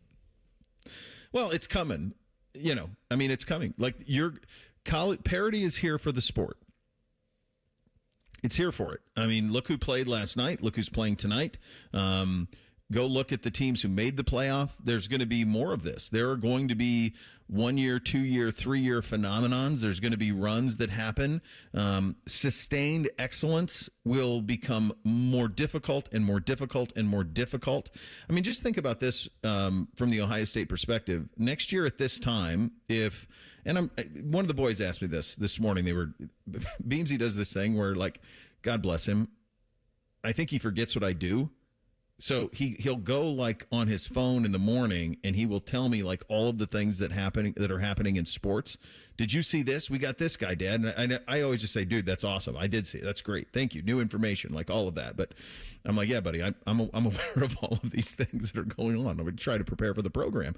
But one of the things he asked me, he said, Dad, where do you think we're going to start the year next year ranked? Preseason, where we be ranked? They're big on rankings. They want to rank everything. And I did at that age too. And I said, I don't know, because I don't know what this roster is going to look like. Like, it's incomplete at this point. As it stands right now, my hunch is you will be somewhere between 3 and 7, but you might be 1. I mean, you got a Heisman Trophy finalist quarterback. You got the best player in the country in Jeremiah Smith. The defense needs to be kind of reworked, but they got a couple of weeks to still do that in the portal. Offensive line needs to be, buttressed a little bit. Defensive front buttressed, but corner that you're going to need to add some guys, but there could be number one in the country preseason. That could be the case. But if you're having that conversation a year from now, and let's just say it's fresh after another national title for Ohio State, which is, you know what the road to that is all about, what does that team look like? Who's quarterbacking that team? Who are the receivers on that team? What I'm getting at is this notion of we don't rebuild, we reload. There is no rebuilding anymore. There is no building. It's just reloading. And there are going to be hits and misses in that. You're not going to get them all right. As good as any of these guys are at their job, as great as Mark Pantoni is at his job, and I think he's the best in the business at what he does, he's going to miss some. Ryan's going to miss some. There is going to be seasons here in the next 5 years where you go 8-4. You go 9-3. I mean, look at the schedule next year. Look at it. It's brutal. It's brutal. Now, the good news is Miami lost twice this year. And they're playing for the national title. So it is veering towards an NFL model. But parity is here. This notion of guys behind guys behind guys, it's all done. Those receiver rooms that we enjoyed from, peak Ryan Day, Brian Hartline, from the late teens to the early 20s with guys, those pictures that you'd get that had like Jamison Williams and Olave and Marv and Wilson, all those guys, like in one room, that's done. That is over. Bama had a room like that with Ruggs and Judy, and that's Jalen Waddle. That stuff's done. Devonta Smith, done. You're never going to have that again. You're going to pay the top end of your roster exponentially more than the guys behind them. And the guys behind them are going to be recycled one after another. And you're going to go shopping every year in the portal. Eventually, they'll get the calendar fixed. They'll get it right at some point, and the portal will be at a different time. But true free agency isn't going anywhere until they collectively bargain this thing. When that happens, then it can go back to the way that it used to be, right? Once it's collectively bargained. But as it stands right now, and there's no end in sight for this, get used to off years. Get used to it. Look at the year that happened at Penn State, Clemson, LSU. You're not immune to that at all. That is going to be the norm. When you say off year, yeah, what are you talking about off year? 2-3 lost seasons. 7-5 every once in a while. You've got Texas, Oregon. Buckle up, Vic. At Indiana, you're at USC. That's, and I guess it's because we haven't really seen it. Right. That's where I guess it's going to be hard to fathom. I still believe Ohio State is going to be at the forefront of this. And when you say 8-4, 7-5, yeah, I guess it could happen. But I think that's hard to envision for me right now, just because I still have faith that Ohio State is going to be at the leading edge of this because all of their resources are going into this. Now, if you tell me there's going to be, you just had it last year where Ohio State had 2 losses in the regular season, and then they went on to win the national championship. If you're telling me 2 and 3 lost seasons, yeah, I can see that. The 4 and 5, I have a hard time. I'm not saying it can't happen. I just have a hard time with that. But also, as you just mentioned, I don't think everybody would have thought that Penn State and Clemson would have not been the teams that they were this year. No, look at LSU. You think they thought they were going 7-6? If this does happen, oh my gosh, people are going to lose their mind in this town. Yeah, and it's just going to become 8-4 is not going to be the norm. 7-5 is not going to be the norm. Even 10-3 isn't going to be the norm. But there's going to be some of that. You're going to have a year where you miss on the quarterback. The quarterback that you sign in the portal isn't as good as you thought he was. That's going to happen. That is 100% going to happen.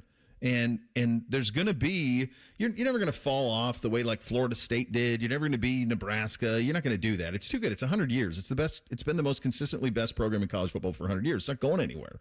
But there's going to be, we are in it now. There is parity in the sport like we've never seen. And it's going to be which schools can get motivated boosters to throw money at players to have the best rosters. That part remains the same. Do you have the best roster? then you're going to win. And I also then think you're going to win. The playoff expansion will drastically change how the regular season's handled, even more so than I think was a drastic change between this season and last season for Ohio State, where you saw the Buckeyes go out and try to win every game handily. And this season you saw a much more methodical, slower approach. And it feels like you've got to meet in the middle with those two extremes. Yeah. Because just how long the season goes, you can't just say, well, we can, we'll switch into a gear that we don't know if we have because we've never had to use it. We'll do that in the playoffs. Because it, goes to it goes to the Ohio State question last year where you drop 2 games in the regular season and then you turn it on for Miami. They're playing their best football at the most opportune time, and they're playing for a championship. But to your point about like the drop off, I think Ohio State is one of those programs that won't go into a 20-year drought of championship game appearances. So it's I think it's not going to be handled well at first. But I think when we kind of creep closer to a more NFL style where the parity exists everywhere, I think you're a little ambitious to say they'll figure out the calendar, because that seems to be the one thing that if they could just figure out, maybe you bring a little bit more sanity into this, but we're, I think, plugging gum into dam brakes. And, Bo, as we talk about this, we've made fun of Tony Petitti a lot for it's all about content, it's all about inventory and the expanded playoff, and saying, I believe the exact record he used was our 8-4 is just as good. Maybe there's a little bit of forward thinking there on Tony Petitti's part, and it's not all money and inventory. I think most of it's money and inventory, but it makes me change my thought on him and those statements a little bit as we talk about this. Yeah, because you're going to have losses. And you're going to have injury. And you're not going to be the guy. Here's the other thing. If something happens to your best player, like happened this year for us with Carnell and Jeremiah, now they both got back, but Carnell missed a month. You miss a guy like that, you don't have the number 2 player in the country anymore behind him because they transferred. We just dealt with that. So this is a totally different way to do it, and you're figuring out how to do it in real time. And it's something we're all just going to have to get used to very, very quickly because we're already here. Well, that's Tim May about all of these things and so much more coming up in 2 minutes. Bishop and Friends right here on The Fan. Steve here from USA Insulation. Let me ask you a question. Do you know why your thermos keeps your coffee hot? Because it's insulated with foam. So let us do the same thing and insulate your home with our premium foam for only $99 a month, interest-free. The cold weather's here. There's nothing better than sitting in a warm, comfortable home with your loved ones and keeping that cold, drafty air outside. So make the call today, 529-2440, 529-2440, or usainsulation.net. USA Insulation. Bobby Carpenter here for Germain Toyota. Swing by Germain Toyota and ask for Marcello and discover unbeatable deals and a wide selection of new and certified pre-owned Toyota vehicles.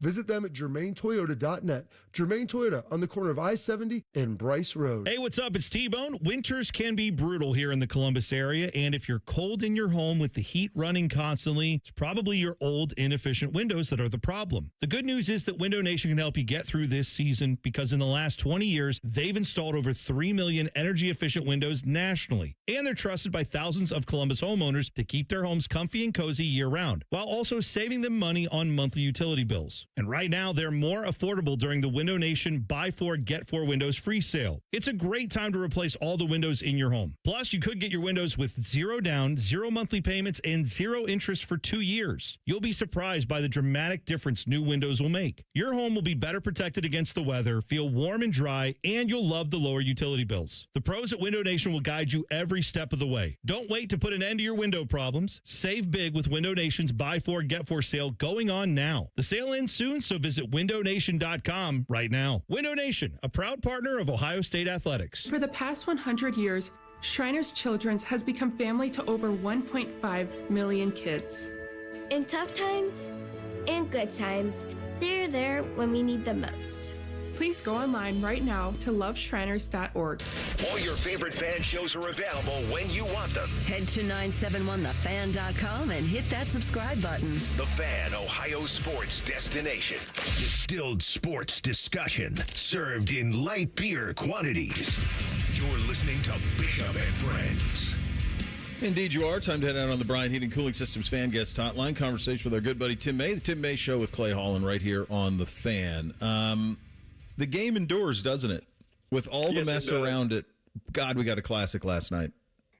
Absolutely. And if they'd played another 20 minutes, it would have gone back and forth 2 more times, I do believe. You know, it's funny how people – you see this all the time. I watch it in auto racing, Bo. Mm-hmm. They say you can't pass here, you can't pass there. With these new tires, you can't do this and that. But when you put a championship or a trophy up on the wall and say first one to the finish line wins, guys figure out how to pass it, right? Mm-hmm. Guys do all kinds of strange things. It's the same thing in football, man.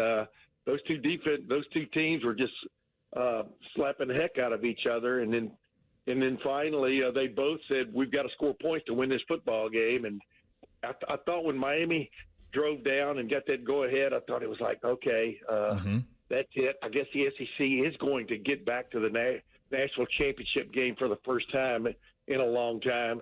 But then you got to give it to Miami the last 3 games, man. When they've needed a drive in the fourth quarter, they've gotten it right. And Carson Beck making the plays when he needs them. And yeah, it was crazy. I mean, I could gush on and on about that game only because I really enjoyed it. Me too. And how about you tweeted this last night? I talked about it earlier in the show, and I was thinking the same thing. I don't understand how Ole Miss got to throw to the end zone. They get the ball with 20 seconds left, and they got to throw to the end zone. There was pass interference. You're never going to call it in that instance. No. Never. But at the same time, like Trinidad Chambliss got him down there and got to throw to the end zone. Yeah, absolutely. And, you know, I don't know where I come down on this anymore, only because I hear you keep hearing these analysts and commentators going, well, you know, there was give and take on both parties or both sides there, and you got to let them play. What does let them play mean? Let them play doesn't mean being able to commit pass interference. I mean, which is keeping another guy from catching the ball, which is the classic part of it. And I really thought you could have called it there, but the offensive player, you could tell that was part of the plan, was to make it tight so maybe there could be a call too. You follow my drift there. So I mean, so I could see it going both ways there, but I just didn't like where the defensive players' hands ended up at the very end when in fact the offensive player is trying to make the catch. But then past that, you leave it up for grabs. You leave it to a Hail Mary. I don't know if that was really a Hail Mary as much as it was just a deep route down the field. But the point is, you leave it up to that, then you got to take it as it falls. Yeah, and the cool thing about all, like the pageantry, the passion, all of it, it's infectious, and the nation loves all of it. The ratings for the first round of the playoffs were astronomical. My guess is these will be big. Hell, the beloved Montana State Bobcats game against Illinois State was over 3 million on Monday night for a 1AA championship game. They did over 3 million viewers for that thing. By the way, did you watch that? I know it made you mad as you're trying to focus in, but yeah, I watched every play. Number one, number two. How about the last 3 minutes of that thing? And that was a rhetorical question on your part, because I was kind of rooting for you and I was rooting for Montana State, but I also like the whole aspect of Illinois State. I mean, that quarterback was a cool customer, right? And but you know what I felt about the Dowler boys. You know what I mean? As soon as I saw them play earlier this year, I had never heard of them, and I started looking. They got to be kin to Boyd Dowler. Number one, Dowler. What kind of common name is that? It's not, but I guess Boyd Dowler grew up in Wyoming, and these guys grew up in Idaho or something. I don't know, but the point is, that was compelling football, man, and I'll watch a good high school championship game, with something on the line, right? I mean, it's just guys out there trying as hard as they can to win a championship. So. Yeah, it was fun to watch, and I felt good for you, man. I know you're still on cloud nine. Is that couch still smoldering on your front porch? It was 41 years in the making, buddy. 41 years in the making. There's a lot of consternation about in Buckeye fan, and I tried to quell the nerves a little bit. It's something we're just going to have to get used to. Like, guys are going to throw into the portal. Some are going to leave. Some may return. You can't pay everybody, and there's not unlimited funds in the sport. So you've been around this sport a long time. We've had to figure this out in a real short order with the way that this is right now. And there's a lot of things that are broken, obviously. If you were Ohio State and you were building a program for today's football, how would you allocate your resources to your roster? Well, you gotta have the guy. So you gotta have a minimum, in some form or fashion, minimum $3 to $4 million for a quarterback, right? You've got to have as we all saw in the last two games of the season, you got to have studs up front across the board, and that was definitely a shortcoming for this team all year. They never really got right guard figured out, and then when they did, there was a leak over here. You know what I mean? So you've got to have those guys. You got to have it. I mean, I was thinking about this the other day. I mean, in any year, I'm going after at least one quality offensive lineman, possibly two, in the portal. I mean, I know there's something to be said for developing your own, but boy, if you could spot that one guy like Indiana's done, that one guy who people don't really know that much about, but you can see he's not splay-footed. I was reading the story about Kurt Signetti. Nick Saban. You've heard this before. If a guy was splay-footed, he wouldn't even look at him, no matter how good his qualities were. But anyway, you got to get one good offensive lineman.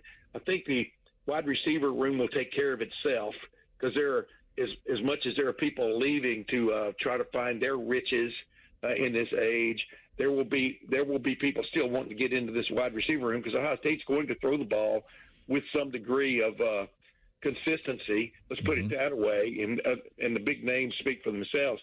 But then defensively, dude, the big time defensive tackles, they don't grow on trees, man. You've almost got to get your own from the beginning.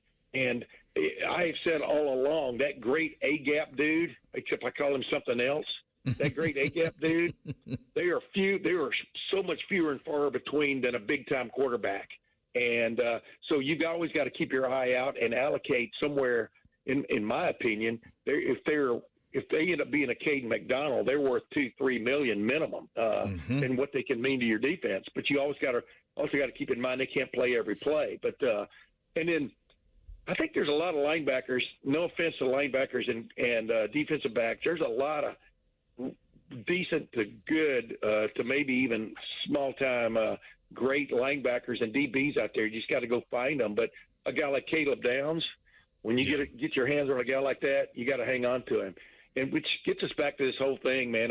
We had Ross Bjork on on my podcast on Monday. We talked about a lot of things in general, but one of the things is, the SCORE Act. Do we really think Congress is finally going to come up with that? No. And if they do, is that really going to fix anything? No. I told him, and the word I've used all along with you. You got to get another college football's got to get to the word contracts, and embrace it. And that way you have control over a guy if you have him under contract. If you want to keep going along this antitrust situation where you just get away with stuff, I'm talking about from an administrative aspect of things or governing. That's not, because I'm telling you, the people are going to rise again. You know what I mean? They will rise again because, once people have found their freedom in terms of free agency, et cetera, they're not going to go, okay, we don't want to do that anymore. You're right. You know what I mean? They're not going back. They're not going back into the cave is my point. So, but we'll see where they end up with that. But the bottom line is back to what you're saying. From just your revenue sharing aspect of things, your quarterback's got to figure into the $1-2 million figure there, and then come up with some other maybe money for him NIL wise. And that's going to be the most intriguing thing as this goes along. Is you wish you could be inside there when Ohio State's got allocated like $16.5 million just for the football team from the revenue sharing standpoint. And I had Mark Pantoni on my show back in the summer just talking about how those are hard conversations you have with guys coming out of a season, and you're trying to have those hard conversations basically while you're kind of still playing football, because nowadays guys have got to know where they stand. Their agents, excuse me, I misspoke there. Their representatives want to know where they stand in terms of the revenue sharing aspect of things, and then on top of that, maybe NIL opportunities. So, Lincoln Keenos, by the way, is a great example of a guy who has developed at Ohio State. He knew he wasn't going to get his chance, barring injury, to really play a lot. and he's moved on. But you spent a lot of money developing that guy. When you really sure you did. From Mickey Marotti services all the way to Billy Fessler and Ryan Day, and it's just hard to see a guy like that walk out the door when there would have come a time in his career at Ohio State when he would have been called on probably. You see what I'm saying? So I do, and I've been saying for 2 weeks, Tim, I would never pay for a high school kid again unless it was Jeremiah Smith. I wouldn't. No. I would never pay premiums for that. Never. I am with you 100%. What have you done for me? As Kurt Signetti even says, how have these guys produced? I don't want to hear about what their star situation is. How have they played? How have they produced? Have they come forth in the clutch wherever they are? You know what I mean? There are all kinds of ways to evaluate other than just hearing that somebody's offering this guy something, so you've got to match it. Some of the fans have gotten a little out of whack in this stuff too. You finally do have to leave it to the professionals to make these kind of calls, to think that that this player is worth that much just because. Well, because what? Ethan Anianwa is a good example. I'm not knocking him. Great kid to talk to. But was he worth what they went and paid him, whatever it was, by the way? We still don't know exactly. No. I don't know. I don't think so. No, I'm with you. And I would not be held over a barrel by a 17 and 18-year-old ever again. I would never do that. There's a lot of players. There are very, very, very, very few elite guys that you just have to have, and it's obvious to everybody. The rest of them, boy, Indiana is a walking, talking example right now of just doing your homework and building things the right way. I mean, they are the blueprint, brother. And but you got to have all the pieces in place, including the intellectual property there, which is Kurt Signetti. Yeah, and then you need to have Mark Cuban, who will write some big checks. Like that. That's how you got to do it. Yeah, it takes all of those things. So just ask Texas Tech. No, and that's how they got there quick. I like Sorsby, except is Sorsby really that guy? I don't know, man. He's not to me, but I probably didn't think Mendoza would win the Heisman either. So who the hell knows, man? But you remember, man, we talked about him. I said I thought Indiana was going to be better. I mean, pat myself on the back because I'm back there where I've been doing it.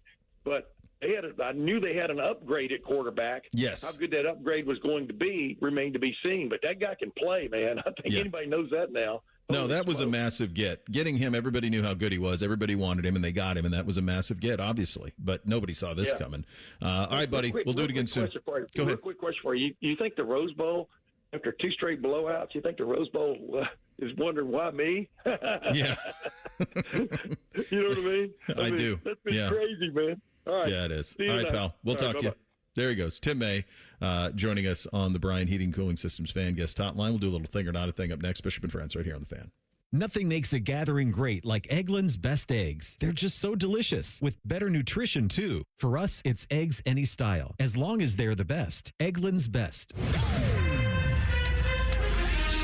This is a Daily Show with Coach Jake Diebler, brought to you by Encova Insurance. Final score 72-62. Ohio State with a victory at Oregon. How about the lift you got off the bench tonight? Yeah, we've obviously been searching, and I thought Avon was really good, 4 rebounds. I thought Gabe was aggressive, loved it.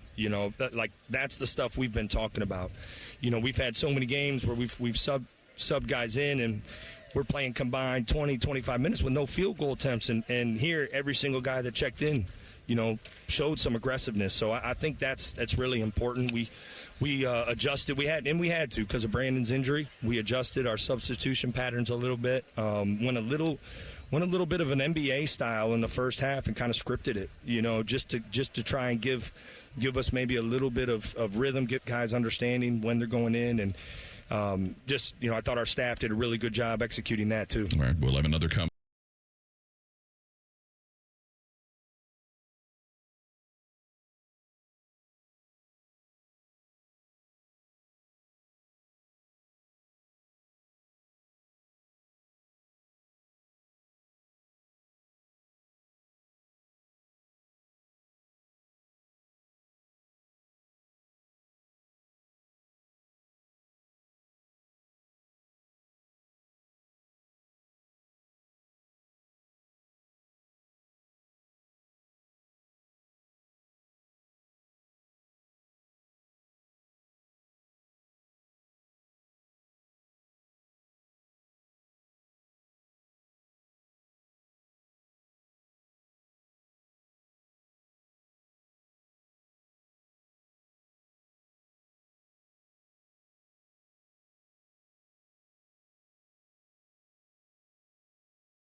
State Sports Network. Presented by the Ohio State Wexner Medical Center, the team physicians for Ohio State athletics.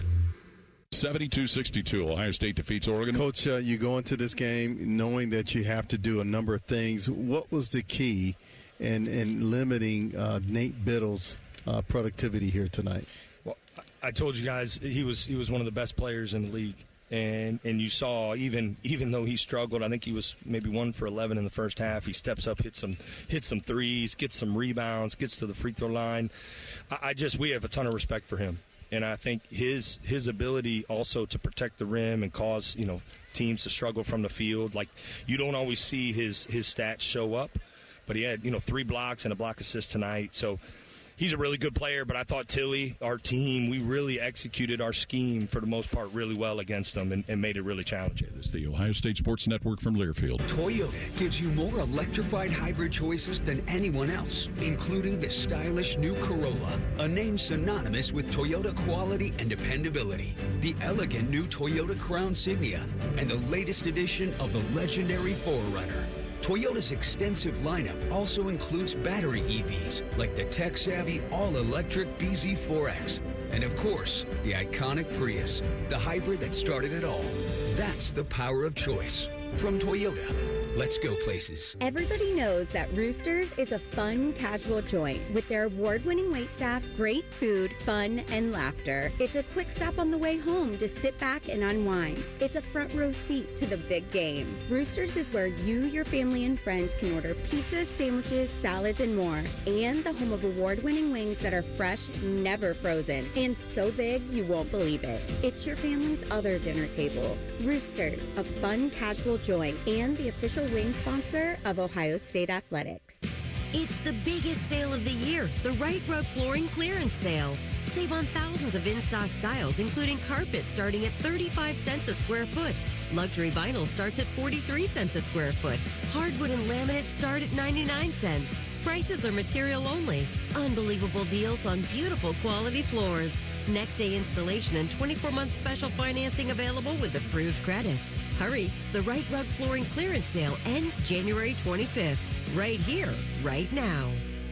Spectrum TV fixed TV and combined all your favorite sports streaming apps with live TV. 32, Blue 32, hot. It's only more Hail Marys. It's only more bottom of the ninth magic. It's only more slow motion replays.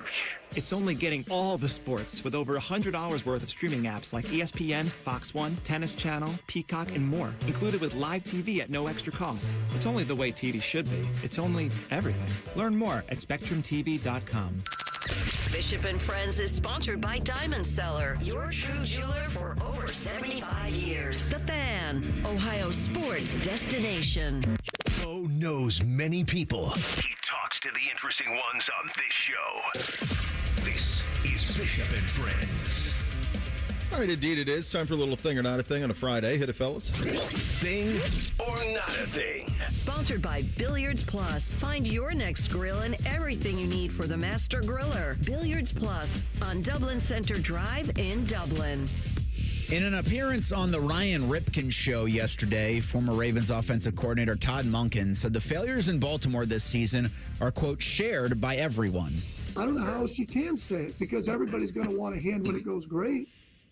I mean, the year before, I didn't hear anybody. We all had a hand in it. We had a bunch of guys on offense that had career years. Rashad Bateman, Zay Flowers, the tight end, Lamar, the O-line. We were healthy the whole year. Yeah. And we all get to be a part of that. And we should. Yeah. But as I always tell the coaches, just like I would tell the players, you can't get all the credit when we do well and just exonerate yourself from the blame when it doesn't go that way. That is so ridiculously like out there that I can't even live in that world. I can't live in that world. I haven't gotten to where I'm at living in that world. I haven't. You know what? I didn't coach Lamar well enough. I didn't have as good a relationship as I could have.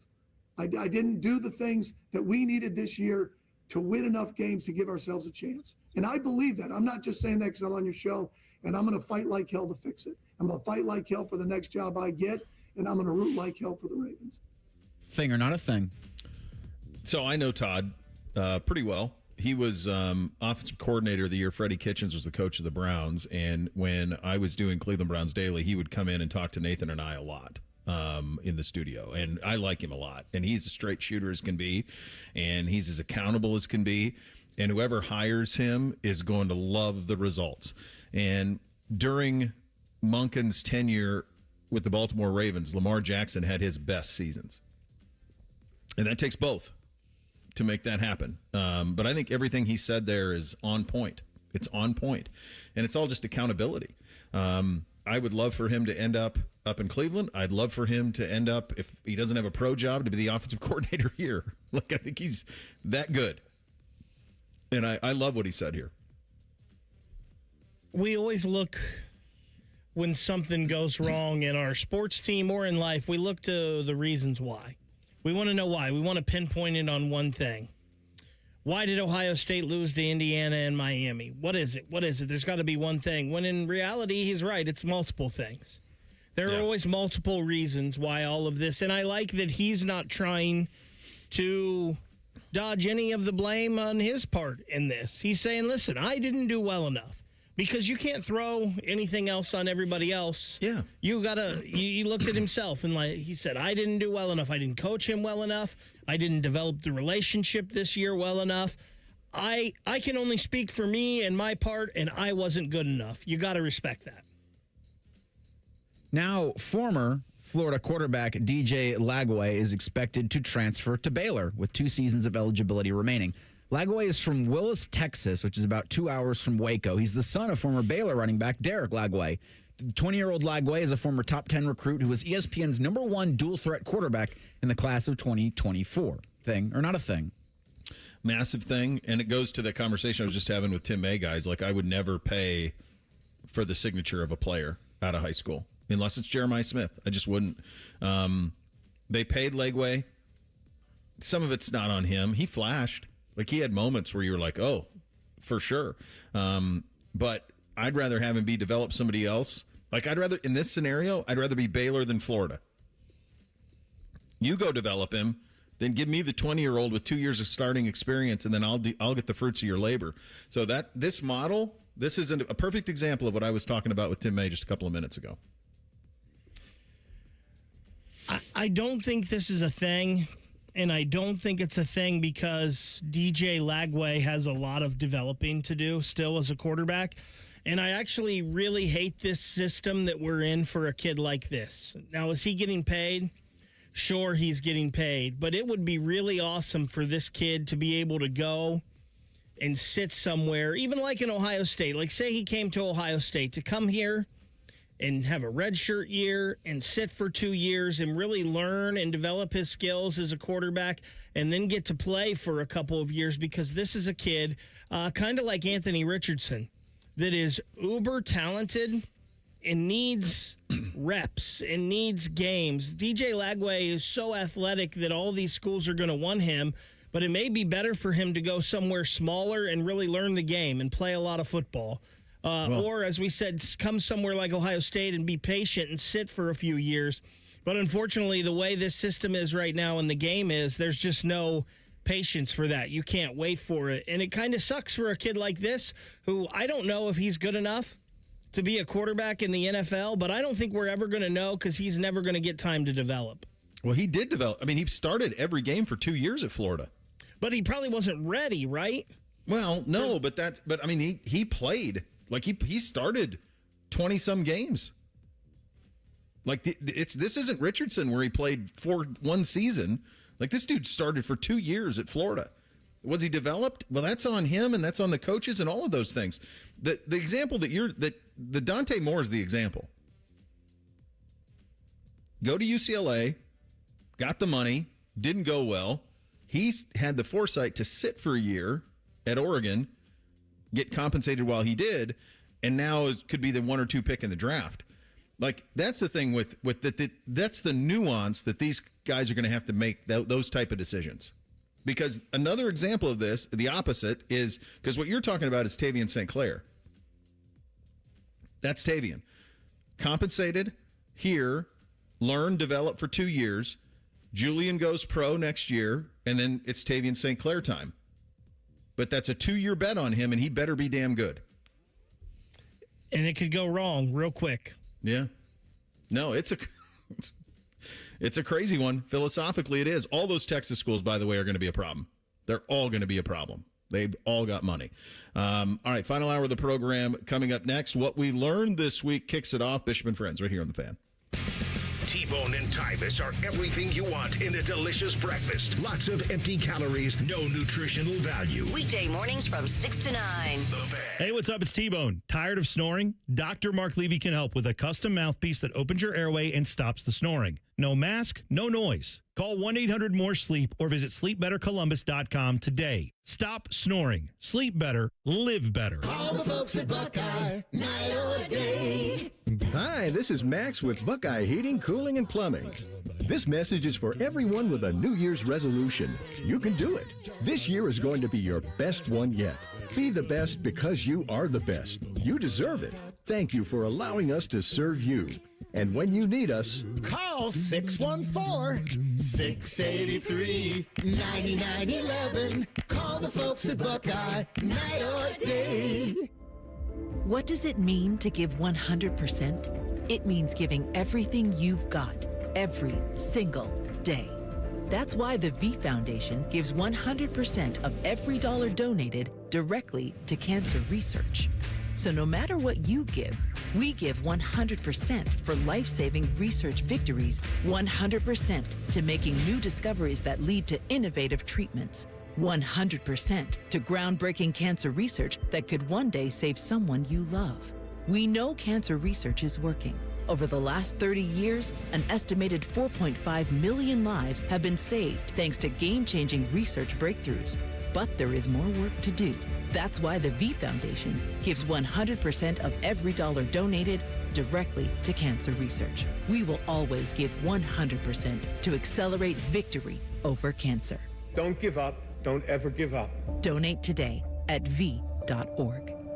Save a good deal more during the Meijer Dollar Deal Sale, January 7th through the 20th. Shop the entire store and choose from hundreds of items, all $1 each. Fill your basket with favorites like Kraft macaroni and cheese, sparkling ice sparkling water, select varieties of seedless cucumbers and baby carrots, and Meijer facial tissue. The Meijer Dollar Deal Sale. That's the good life, a good deal better. And don't forget to stop by the Meijer Pharmacy for your flu shot. Available today while you shop. Exclusions apply. See Meijer.com for details.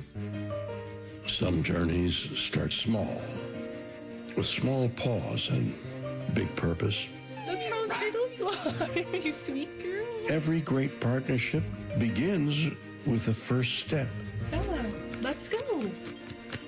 Guiding them through the world so one day they can guide someone through life. With shared experience, confidence grows, and the path becomes clear. It takes time, patience, and love. But the reward lasts a lifetime. Good girl, Bella. You don't just raise a puppy.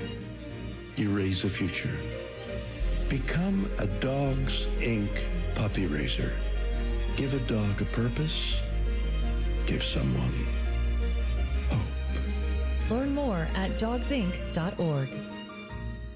It's a new year. Ready for a fresh start or career reboot? At My Computer Career, prep for a more recession-resistant future in the high-demand fields of IT, cybersecurity, in months, not years, including AI. Whether you're starting out or switching careers, no prior training is needed. Attend school online from home or on campus. Go to mycomputercareer.edu to take the free career evaluation today. mycomputercareer.edu, an elite CompTIA certification partner. Financial aid is available to those who qualify, including VA benefits. Hey, it's T-Bone again. Listen up. Sleep apnea doesn't have to rule your nights. Dr. Mark Levy's been treating snoring and sleep apnea for over 15 years with proven results. And now he has an office in Marysville. Call 1-800-MORE-SLEEP or go to sleepbettercolumbus.com. Stop snoring, sleep better, live better.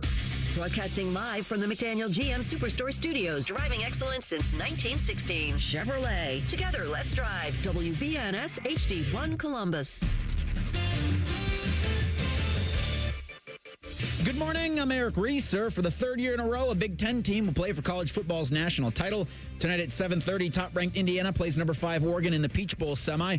Hoosiers won their regular season meeting. Tonight's winner gets Miami in the national championship game Monday, January 19th in Hard Rock Stadium in Miami. In NFL news, the Miami Dolphins are hiring Packers VP of Player Personnel John Eric Sullivan to be their new general manager. The Dolphins fired Mike McDaniel earlier this week. There are currently 8 head coaching vacancies. NFL's wildcard weekend begins Saturday. The Panthers host the Rams at 4:30. In college hoops, Ohio State won at Oregon last night, 72-62. Buckeyes are 3-2 in Big Ten play. They'll play at Washington Sunday at 6. The 19th-ranked Ohio State women's squad's at number 8 Maryland Sunday at 4 o'clock. This update is sponsored by Dr. Mark Levy. If you're snoring and not sleeping, call 1-800-MORE-SLEEP or visit sleepbettercolumbus.com. Stop snoring, sleep better, live better. Pull up a stool and ask the bartender for something neat, because Uncle Bo is on the radio. This is Bishop and Friends. All right, final hour of the week. Doug Lesmerises coming up in about 29 minutes from now. I'll get you set for the NFL Wild Card Weekend coming up in about 15 minutes. Time now for what we learned this week. We're not trying to do too much around here, but over the course of 5 days, you might have gleaned some stuff. Bishop and Friends present What We've Learned This Week. Yeah, I think the number one thing, kind of the theme of the week has been, and we're all learning it in real time. Fans are learning it. Coaches are learning it. Mark Pantoni probably had a pretty good idea of this is what it would be like. But I think we're all trying to find our footing on what building a college football team is now and how to do it and the way to do it. And one of the things that kind of evolved as the week went along was the outright panic earlier in the week with this Ohio State roster. And then as we started to explain what was going on, and yeah, there were some missteps and they're figuring this out in real time, a little bit more as it settled. That, okay, they're retaining their starters first. They're trying to convince guys who have NFL eligibility to stay and get them compensated if they choose to stay. You got to give raises, right? Julian Sain needs a massive raise. Jeremiah Smith needs a raise. Like, those type of things have to happen. So all of those things are kind of happening in real time, and I think it's probably what we talked about most this week, and it's something that I think Buckeye fan feels better about it today than they did maybe Monday or Tuesday. Yeah, I just think because this is the first year where this winter portal's been the 15 days, one day after the year turns over, we don't really know what to do with our hands. And because I think you see the program that you love so much, and the Ohio State Buckeyes do not little, but they've 23 guys into the portal, 5 guys out of the transfer portal. Yeah. One of them was the top-ranked linebacker in the portal class. So there's a big fish you've reeled in. But you're starting to see those guys that you get on campus to take visits like a Chaz Coleman and go elsewhere. I think there's understandable panic. I won't let myself be part of that, because I understand I'll use Chaz Coleman as an example. I would think if you're advising him, you tell him to go to every place that wants to give him a serious offer. Yeah. Because this is business, and you never know if you're going to get that kind of opportunity again, because you saw with like Akeem Mesidor where a helmet took his elbow one way and then another. Like, football's not meant for the human body. So how long your football mortality is, to take all of these meetings, I think behooves these guys. I think we see former five-star leave the program and panic kind of sets in. And some of these guys may develop into something. Some of them may not. But you just see that and you're like, oh, my gosh. You don't look in the moment that you haven't lost a starter yet. No starter has taken off from this team. And we know depth is important, but no starter guy. We don't look at, well, sure, Quincy Porter was injured, but when Ohio State needed receivers to step up, it was David Adolph that was in the game, not Mylan Graham. Yeah. We don't look at that stuff. You just see that, and you also don't really know what's going on behind the scenes. And I will always think of this too, and I know we're getting more and more into this transfer portal era, and more guys are using it. Not a lot of guys in the history of college football have left Ohio State and went on to be successful somewhere else. Well, Joe Burrow, obviously. But Joe Burrow wasn't going to play here. No, he was not. No, Dwayne Haskins won the job. This is part of the reason. I think something else we learned this week, and I think we knew it, but we learned that this one portal was disaster. It's a disaster. Because you don't have times. In this time of year, it's a disaster. You don't have times for guys to go compete in the spring. And then if you're not sure if a job's yours or not, you've got to leave now. Jameson, this is what I would do on that front. I would just as top of mind because you bring this up. This is what you should do on that. They got to make spring football like a 2-week mini camp in March. No portal now. Get rid of the portal now. Spring football is like a 2-week mini camp in March, and then do a portal at the end of May, and then do a second 2-week mini camp in June. Do a 2-week portal at the end of May. That's when you should do it. And that way, you have the 2 weeks to kind of know where you stand on your roster, if you're on the roster. When they get to a point where they have contracts and all this will be pretty easy. But it's so antiquated to have this spring football in the middle of March for 4 weeks. It just doesn't make sense anymore with the way that rosters are put together now. So just shift it all back. Have a little mini camp. I mean, they work all the time anyway. Have a little mini camp in March, like a 2-weeker, maybe even 10 days, 10 practices. Then do the same thing at the end of at the beginning of June after that portal closes, because we still have to have the facade of academia. Do that in May, and then guys will know. Because to your point that you're making, Bake, and this is what made me want to say this, was like, no, it's ridiculous. Guys don't even know where they stand on rosters. Have no idea in some instances where they stand on rosters, and they're in the portal. Yeah, it sucks in a way for these kids, because they are kind of in limbo a little bit. Now, not all of them, because I know some of them are trying to hold up for the highest bidder, and the system is there in place. I guess you can't fault them for that, for wanting to get as much money as they can. It just sucks that it's this way. And you have to think, like, there's been a lot of smoke out there around Bo Jackson. There's been a lot of reporting, and maybe Bo Jackson could leave. Maybe he couldn't. And let's just say, hypothetically, Bo Jackson does decide, I'm not going to get enough money here. I'm going to go somewhere else. I'm going to enter the portal. Well, don't you think that would have changed things for James Peoples? Don't you think he might have stayed and gotten the money that Bo Jackson didn't want to go somewhere else? And this is just hypothetical. That's no pay attention to scores or anything. It's just a tough spot for all of these kids right now. And you say tough spot, it's hard when they're making millions of dollars, but yeah, on the Bo Jackson front, and it's hard to know. I know that he was looking for a big upgrade financially. I mean, that part I know. Now, how big? I mean, there's all these numbers that are thrown around, and I think there's some people that actually know, and I'm not going to get into all of that in terms of the numbers and all of that. I think it's a little bit more of a nuanced conversation. But if it came to a point, and this is where it's going to be tricky, if it came to a point, you have to start viewing this like an NFL roster.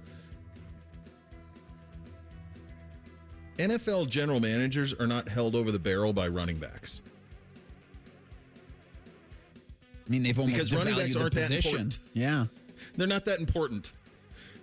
Quarterback, receiver, defensive line, tackle, those are the money positions. You don't get held over the barrel by running backs or linebackers. You don't. Tight ends. Like, there's no reason to do that.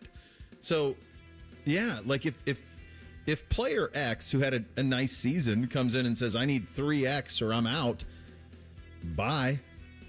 I'll see you on down the road. Like, we'll go get a replacement, unless it's a quarterback or a receiver or a defensive end or a Caleb Downs, like a massive impact player. Those are the conversations that are having. And the other part of this on the back end of it is there are way too many guys in the portal for homes that are available. And there's going to be a lot of guys who are playing 1AA, group of 6 at a discount. I mean, there's going to be a lot of that. We talk about the tie end of the portal. There are guys who are not honest with who they are. Their representation isn't honest with them of who they are, and they're chasing that paycheck that might not be there.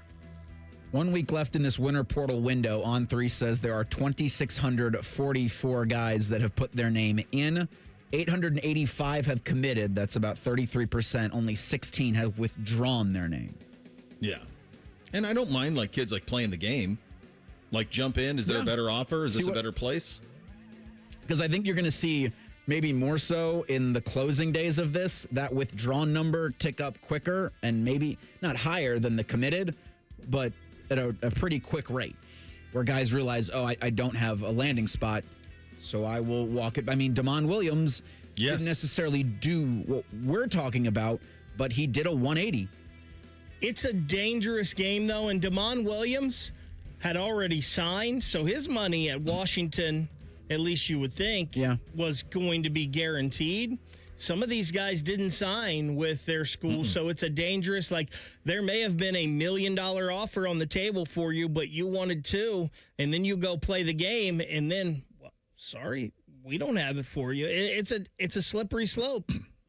It is. I can't even imagine, like, dealing with, Urban used to talk about, like, the uncles. Like, I'm not dealing with uncles. Third uncle. Yeah. Did you hear the Kelvin Sampson comments on that? Yeah. This week? I did. Yeah. Kelvin Sampson at Houston was like, yeah, I don't talk to parents. If you want to talk to me, go somewhere else. I don't talk to parents. Not even the mom? No, doesn't. You send your kid here, I'm coaching the kid. I'll talk to the kid. I'm not talking to parents. And I think what the other thing that you learned is you are seeing this. I think you're seeing it at Ohio State. I think you're seeing it at Georgia. Did they make some missteps? This didn't go exactly the way they want? Yeah, probably all those things are true, but also they are trying to hold a hard line on some of this stuff because you can't be held over a barrel by 85 kids on your roster every year. You have to say no to some. And there's just only so much money to go around. And I think that's the stage we're at right now. And I'm very curious to see where we are a week from now. One thing that we know is the NFL has structure. It's the most popular sport in this country in large part because everybody has a chance. And when you have a look at this NFL wild card weekend, everybody has a chance. We picked it yesterday. I could have argued the other side of every pick I made. We'll get you set for it coming up next. Bishop and Friends right here on The Fan.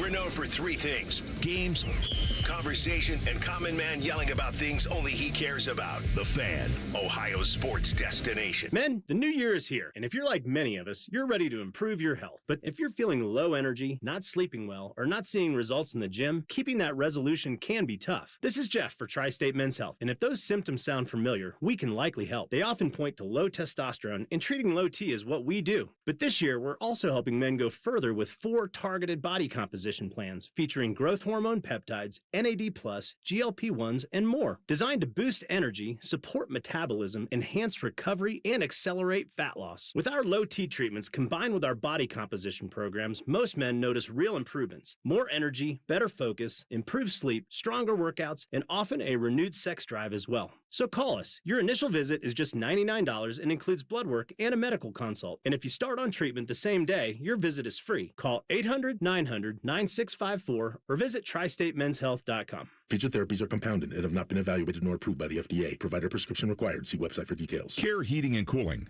Honest technicians, honest pricing. Call 1-800-COOLING. You know a thing or two about the moments in life that matter. You've seized those moments to embrace joy, accomplish great things, and build meaningful relationships. Is it time now to sit back and reflect on a life well lived? Maybe. Or maybe there's more to be done. Maybe this is the most important moment you've encountered yet. By volunteering with AmeriCorps Seniors, you can seize the moment, lend a hand, and get back more than you give. We connect you to local volunteer organizations with opportunities that fit your schedule and match your interests. Through AmeriCorps Seniors, you can support people in times of need and make your community stronger. You can become a companion to your older neighbors, brightening their days with friendship. You can even become a mentor for young people, serving as a role model and enriching their lives. Are you ready to seize your moment? Visit AmeriCorps.gov/yourmoment and get started today. Great Lakes Hyundai. The savings are so good. You know the savings are so good. You know the savings are so good. Great cars, great deals, Great Lakes Hyundai. The savings are so good. You know the savings are so good. You know the savings are so good. Great Lakes Hyundai of Dublin. You know the savings are so good. Great Lakes Hyundai of Columbus. Good. SheLikesHyundai.com. Love football, love wings. Put those bad boys together and you get Austin and Vern live at Roosters. Presented by Bryant Heating and Cooling. Large amounts of football and all the donkey sauce you can handle. Mondays on the Fans YouTube channel. We got a higher home appraisal after we put away our African art and family photos. Has this happened to you because of race or national origin? Contact HUD at hud.gov/fair housing. A message from HUD and the National Fair Housing Alliance. This is Pause Before You Play, and it's time for more game day picks from local sports fans. You're on the air. Who you got? Actually, I'm not betting, just chilling and watching the game. I know that move. A pause.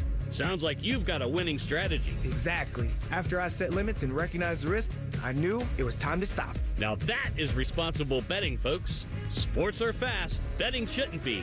Make a plan at pausebeforeyouplay.org. That's pausebeforeyouplay.org. Have you ever thought about having a podiatric physician examine your feet? Doctors of Podiatric Medicine set broken bones, perform wound care, and remove bunions. Common health issues that they treat include ingrown or fungal nails, corns, warts, and skin problems like athlete's foot. Foot exams are easy and can prevent many foot problems. If you can't walk, work, or enjoy sports activities without pain, what are you waiting for? To find a podiatric physician who is a member of the Ohio Foot and Ankle Medical Association, visit associationsadvanceohio.com. Fan weather. From the Logan AC and Heat Services Weather Center. Few shower chances mainly earlier in the day. Otherwise, we'll see some clearing into the afternoon and warm and breezy with highs in the mid to upper 60s. For tonight, mostly cloudy overnight with our lows down into the 30s. And we kick off the weekend with cloudy skies and a chance of showers as we head into late morning and into the afternoon.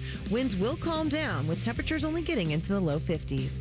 For the Fan, I'm meteorologist Meredith Garfalo with the 10 Weather Impact Forecast. Are you working? Because we barely are. It's Football Friday. Sponsored by Tansky Sawmill Toyota. Your home for football and quiet quitting. The Fan. Keep your friends close and your producers closer. You're listening to Bishop and Friends. A couple of things on the NFL coaching search front. Now, 8 jobs open, by the way, with Miami in there as well. In terms of coaching meetings and all of that stuff, the one big fish here is John Harbaugh, and he's going to take a week to reset, and then next week he will re-engage with this. John Harbaugh is the one guy in this process that whatever he wants, I would say if you're an organization, you just give it.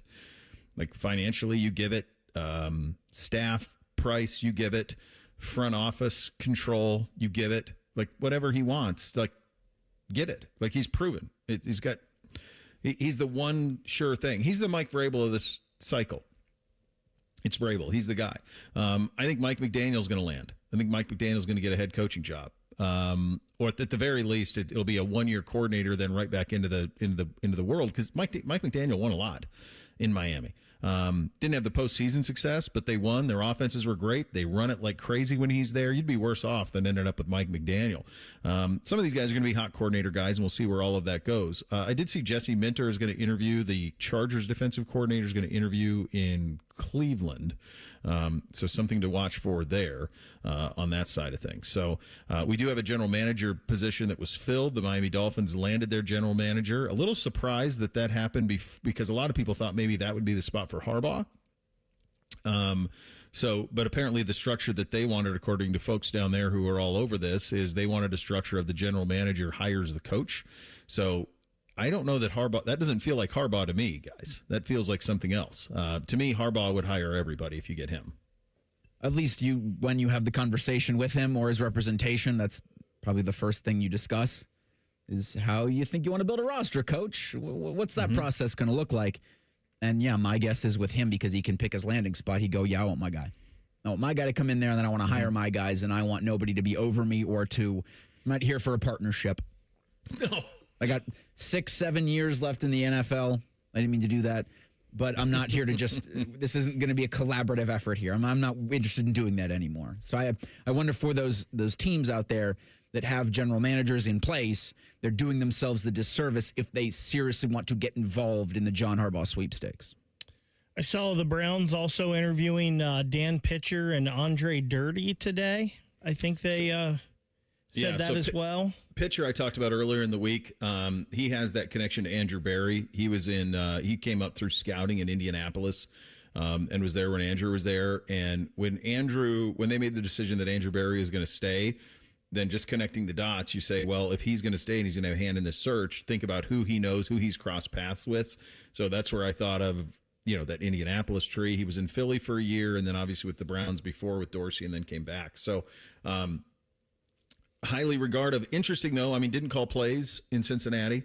Hasn't done that. So, but obviously AB would know him very well. And then Dirty's the guy he's from England. He's a Brit. Yeah.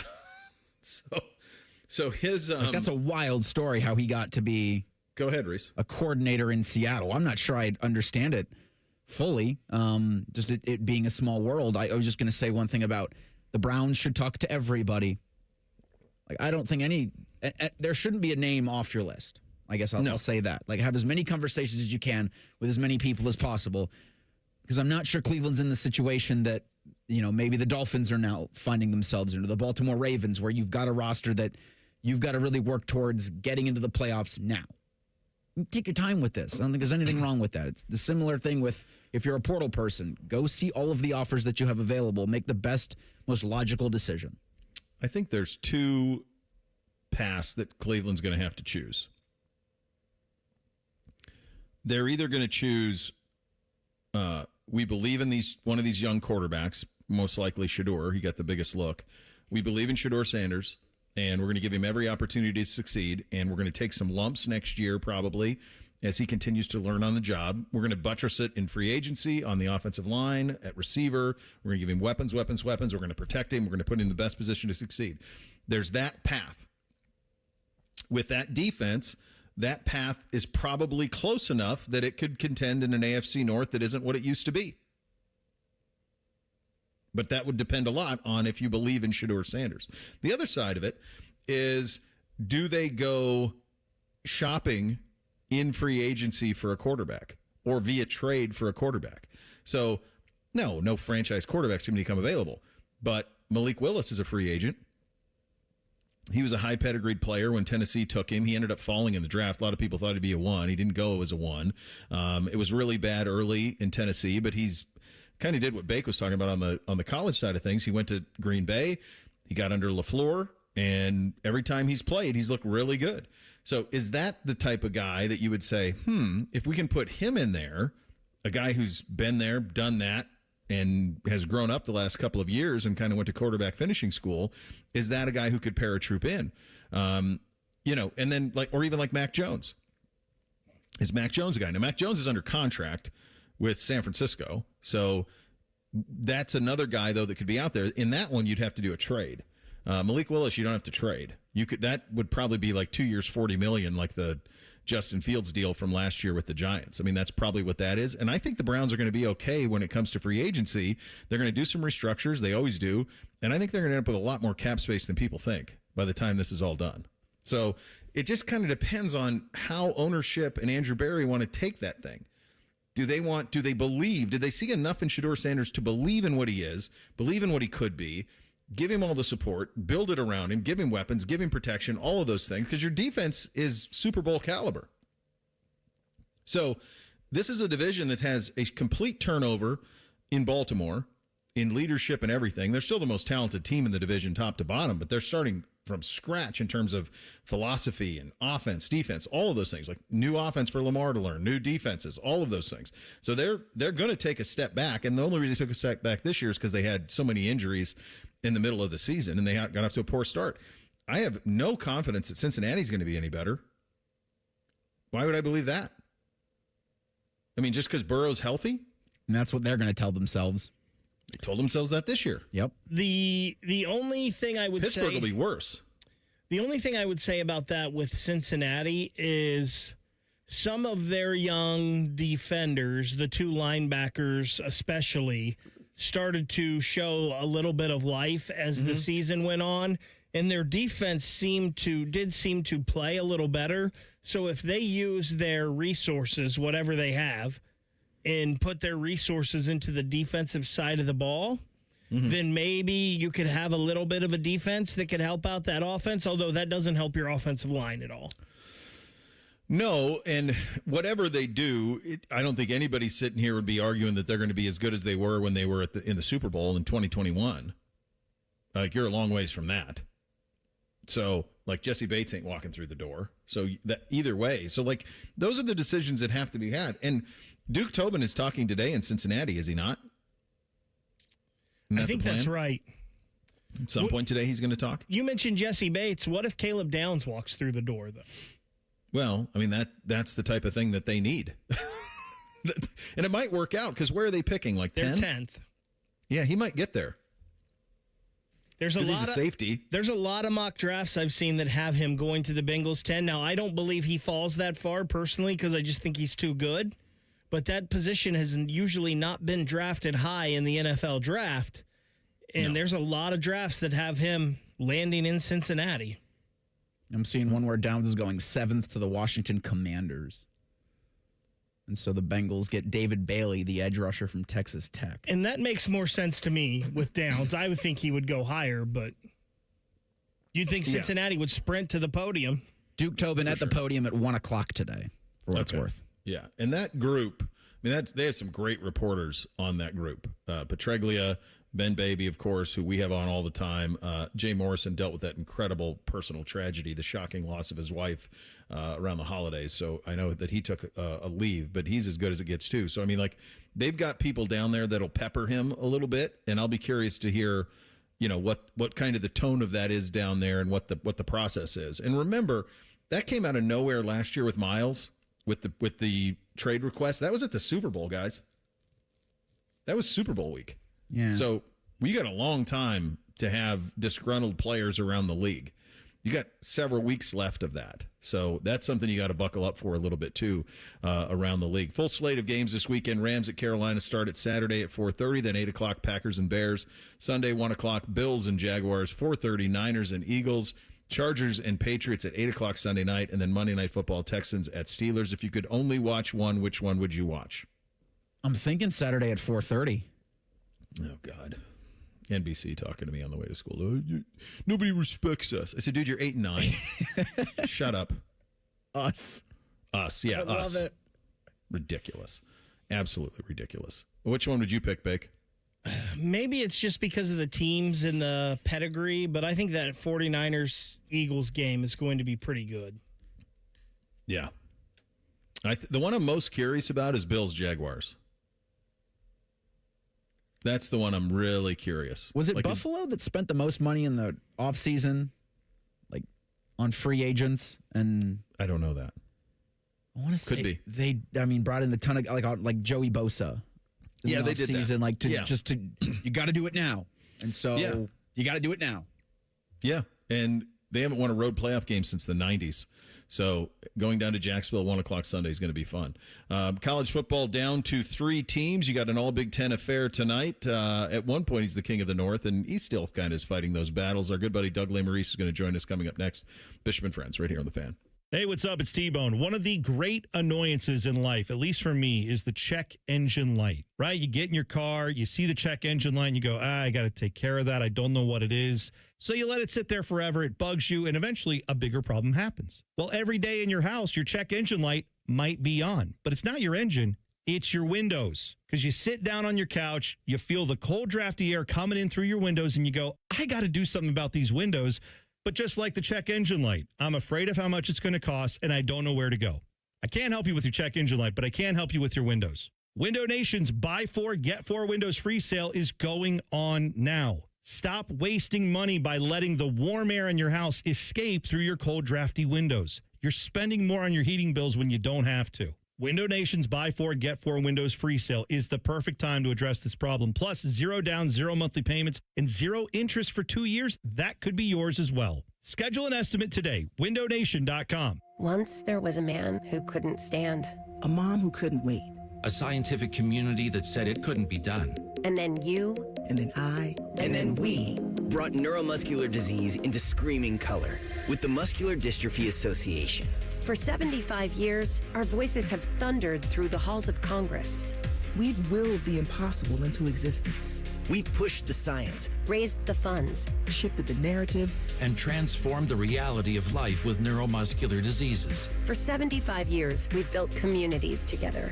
established the field of neuromuscular medicine, and made it thrive. Call that a legacy. Call it impact. Call it momentum. just call it ours. Because it's the generations of community heroes that give MDA the strength we have today. And until neuromuscular disease is a thing of the past, you couldn't stop us if you tried.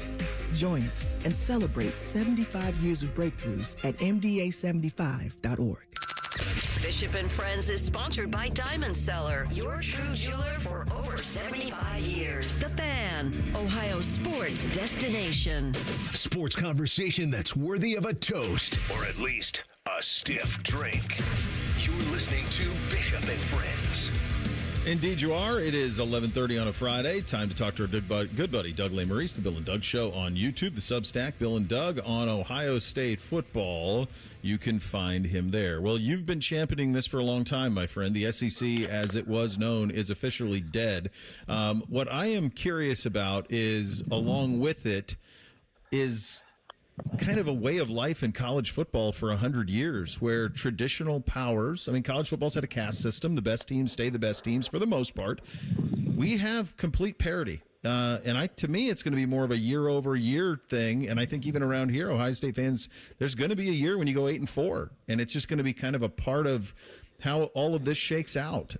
Where do you stand on what is really quickly a brand new landscape in college football?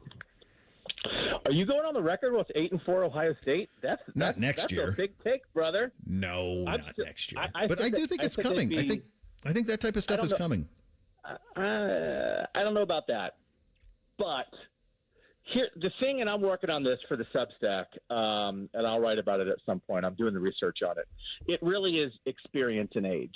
It's number of seasons that your best guys have played. It's number of snaps your best guys have played, and when we thought that Michigan showed a formula retaining guys in 2023 and winning it all. Ohio State did the same in 2024. We thought Penn State was that team with retention in 2025.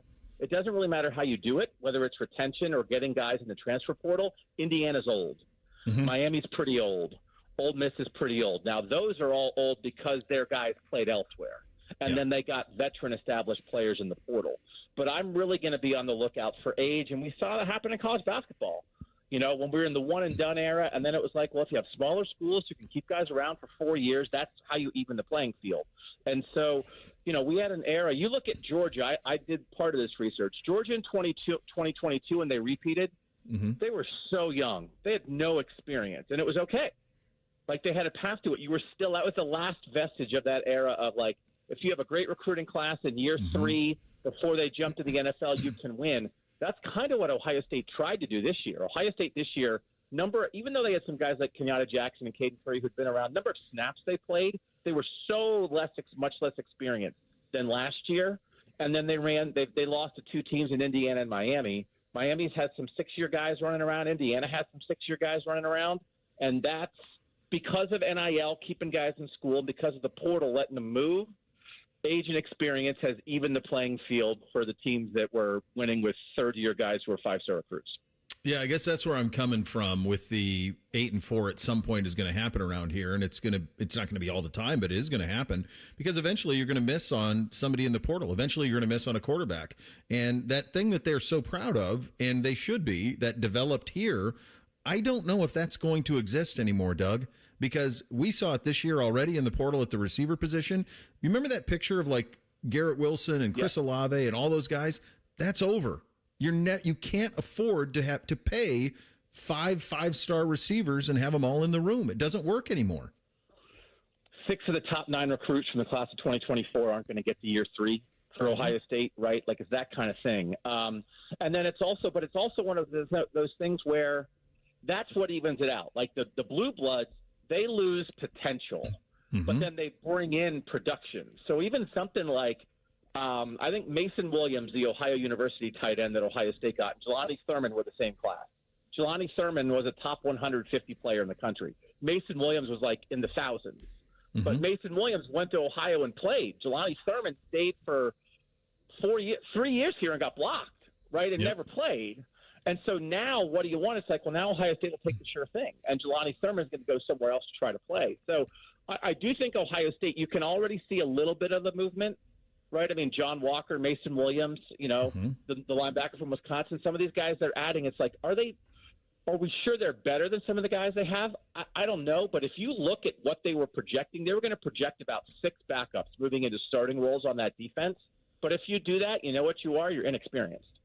So do you just have to find a way to get a little bit – and it's less age than number of snaps that you played. And so you have to find a way to develop your own guys faster, but you also have to be open to trading potential of guys who haven't played on your roster for production of guys who have played on other people's rosters. And I think Ohio State, Georgia, Bama, they're going to start doing that more. Yeah, they have to. Doug, I'd never pay for a 17 and 18-year-old again, unless it's Jeremiah Smith. Like, I wouldn't. If I'm paying for a 17 and 18-year-old, he's starting. He is starting. I'm not going to do anything other than that. And I think you see that a little bit with like Devin Sanchez this year, right? Like, was Devin Sanchez perfect? No. Was he a 5-star from Houston that you wanted to show him that you like him, that you wanted to develop him? By the end of the year, the snaps he got against Miami were pretty good, right? I talked to Devin Sanchez. He knows there were some ups and downs, but like a guy like that. But then the hard part is you play a guy like Bo Jackson, doesn't mean he stays. You don't play a guy like Aaron Scott, doesn't mean he stays. Like, you can get it coming and going with some of the young guys. So I think there's going to be 2 things that might shift this a little bit. One is if we get to enforceable contracts where at least you can sign a guy for like 2 years, right? Yeah. So that like you're getting a little bit of certainty. And I don't think that's an unfair thing. And however you get there, you get there. And then the other thing is if we get to some kind of rule, I don't think we should have 6th and 7th year players in college football. I don't find it particularly entertaining that a 23-year-old guy, Keontae Scott's awesome for Miami. He's 23. Yeah. He's a 6th-year guy. It's like, yeah, he picked off Julian Sand. He's 4 years older than Julian Sand. I don't think college football is designed for 23-year-old guys. And it exacerbates the problem because the 6th-year guys wind up blocking some of the 2nd and 3rd-year guys who then get frustrated and transfer. So I think we have to get somewhere with why everybody wants to – Trinidad Chambliss has to get an extra year. What about the guys he's blocking? Diego Pavia wants to play until he's 28. What about the guys he's blocking? There's a league for them. It's called the NFL. Yes. And so I think we have to get to a point where we're getting the 6th-year guys out of college football because it's too easy of a way to win. It's like, oh, wait, our 24-year-old beat your 18-year-old. It's like, of course they did. They could babysit them, right? So I think that might even itself out if the sport fixes itself that way. Yeah, wasn't Carson Beck in the same recruiting class as C.J. Stroud? Yeah, Carson Beck's a 6th-year guy. Yeah, Keontae Scott and Carson Beck were both in the same recruiting class as C.J. Stroud. Yeah. I mean, that's crazy.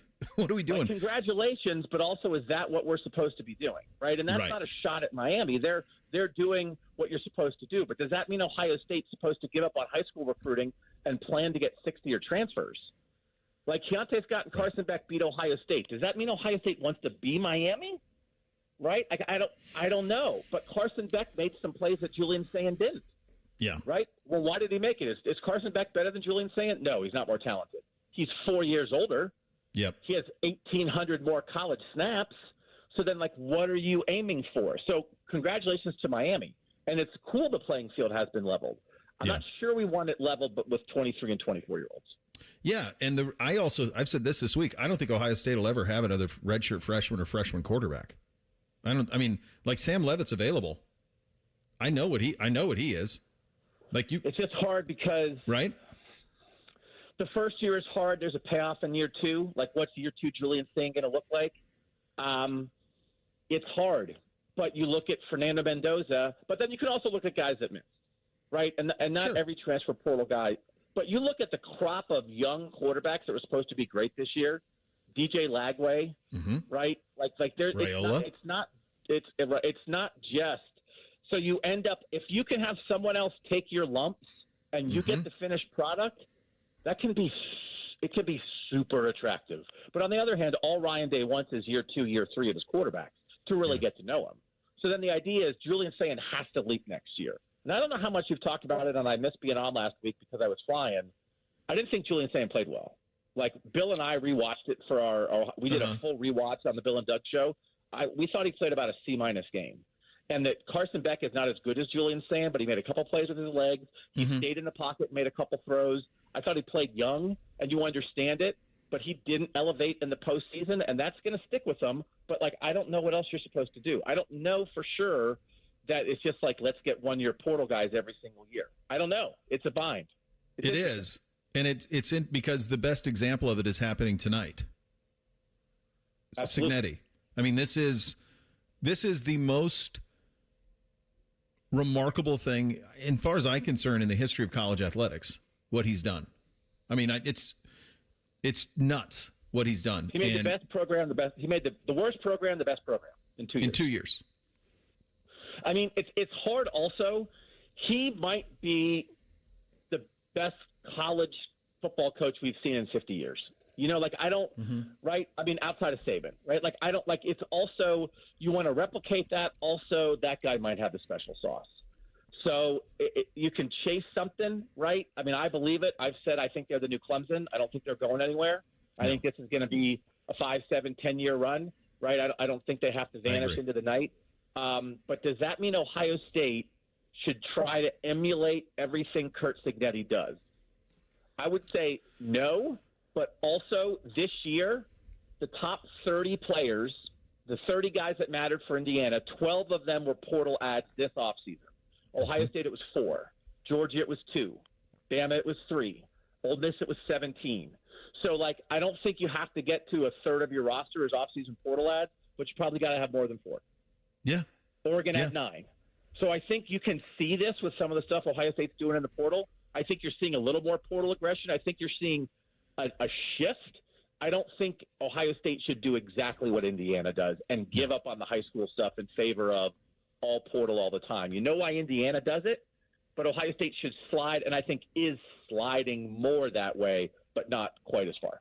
Yeah, crazy time in the sport. The content's incredible. You do some of the best of it, buddy. It's always a pleasure to have you on. Thanks for your time. Thanks, brother. I'll see you. All right, there he goes. Doug Lesmerises, the Bill and Doug Show on YouTube. Bill and Doug, OSU.substack.com is where I look forward to reading that research piece. He's as good as he is at all this stuff. That's going to be fascinating to see how rosters are put together and the right way to do it. We'll hit you with 3 things on a Friday. Up next, Bishop and Friends right here on The Fan. We used to have a billboard with our host's face on it, but only ugly people work here now. You mama say you ugly, hey! The Fan, Ohio's sports destination. Start the new year off on a healthier note by taking active liver supplements from New Nordic. Available online at Amazon and NewNordicUSA.com. And your local CVS, ShopRite, Meijer, and Wegmans. Hey Central Ohio, it's Andrew from Home Team Solutions, and yes, we buy houses for cash the easy way.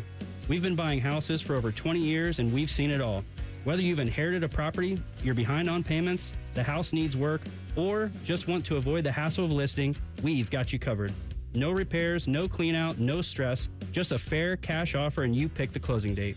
We've helped hundreds of homeowners sell fast and hassle-free, and we're proud to have 5-star reviews all across Central Ohio and an A+ rating with the BBB. If you're ready to sell your house the easy way, call Home Team Solutions at 614-962-SELL.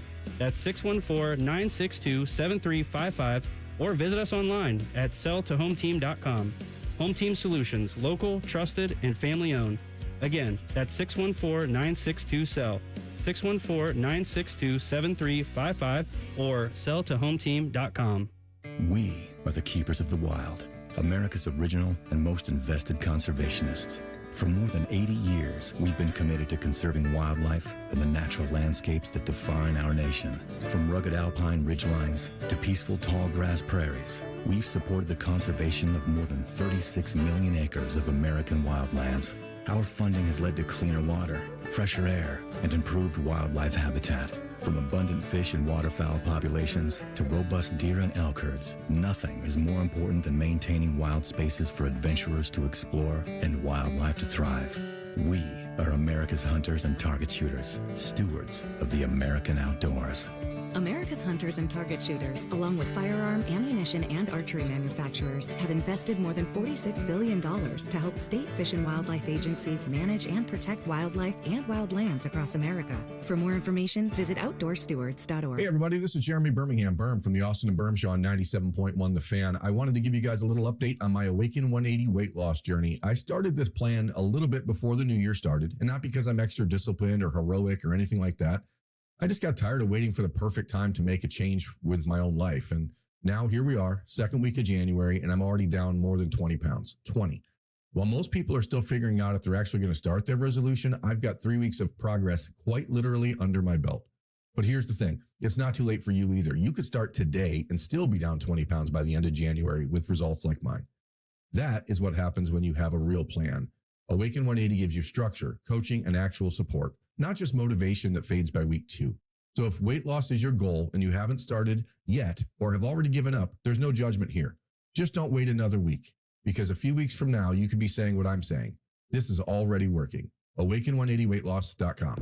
Join the fan weeknights at 6 for the Buckeye Show. And if you're asking if it's just a bunch of homers rooting for all things Ohio State, yes it is. Proud to be your flagship home of the Buckeyes, the Fan, Ohio's sports destination. Babs R Us. We believe home improvement is life improvement. As the Midwest's fastest growing 5-star bathroom remodeler, we're more than just transformations. We're a community driven by a mission to bring your dreams to life. Our installation team, part of the Babs R Us community, isn't just skilled. They're dedicated to respecting your home. Each day, they bring craftsmanship and hustle, turning your dream space, no matter the size, into reality. Together, we embrace a culture that values diversity, collaboration, and giving back. From supporting local projects to fostering a workplace where every voice is valued, Babs R Us is more than a company. It's a community of experts. We're also expanding locations to create more possibilities for homeowners across the Midwest. Wherever you are, you'll find us ready to turn your dreams into something you can see, feel, and enjoy every day. Right now, get $1,500 off a shower or tub replacement, or $3,000 off a full bathroom remodel. Plus, low to no monthly payments. Call 380-225-BAB to schedule your free estimate, or go to babsrus.com. Babs R Us, where dreams soak in.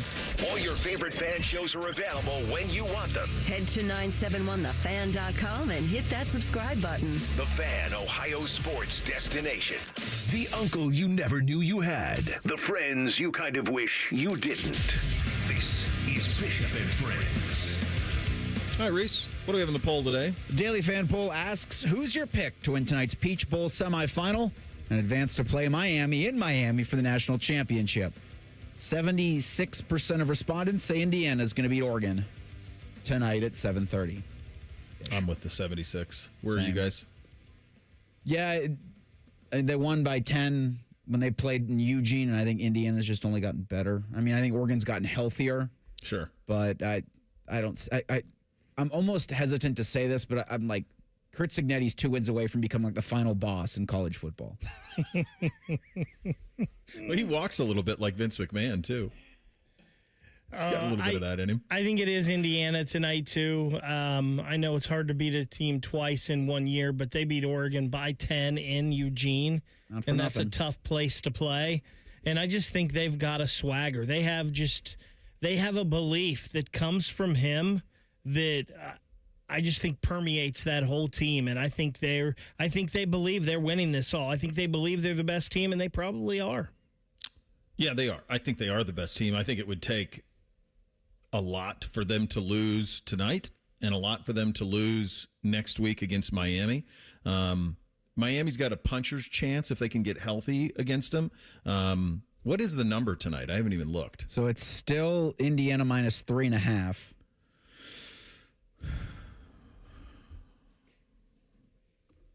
I think they cover. Did it open as that too?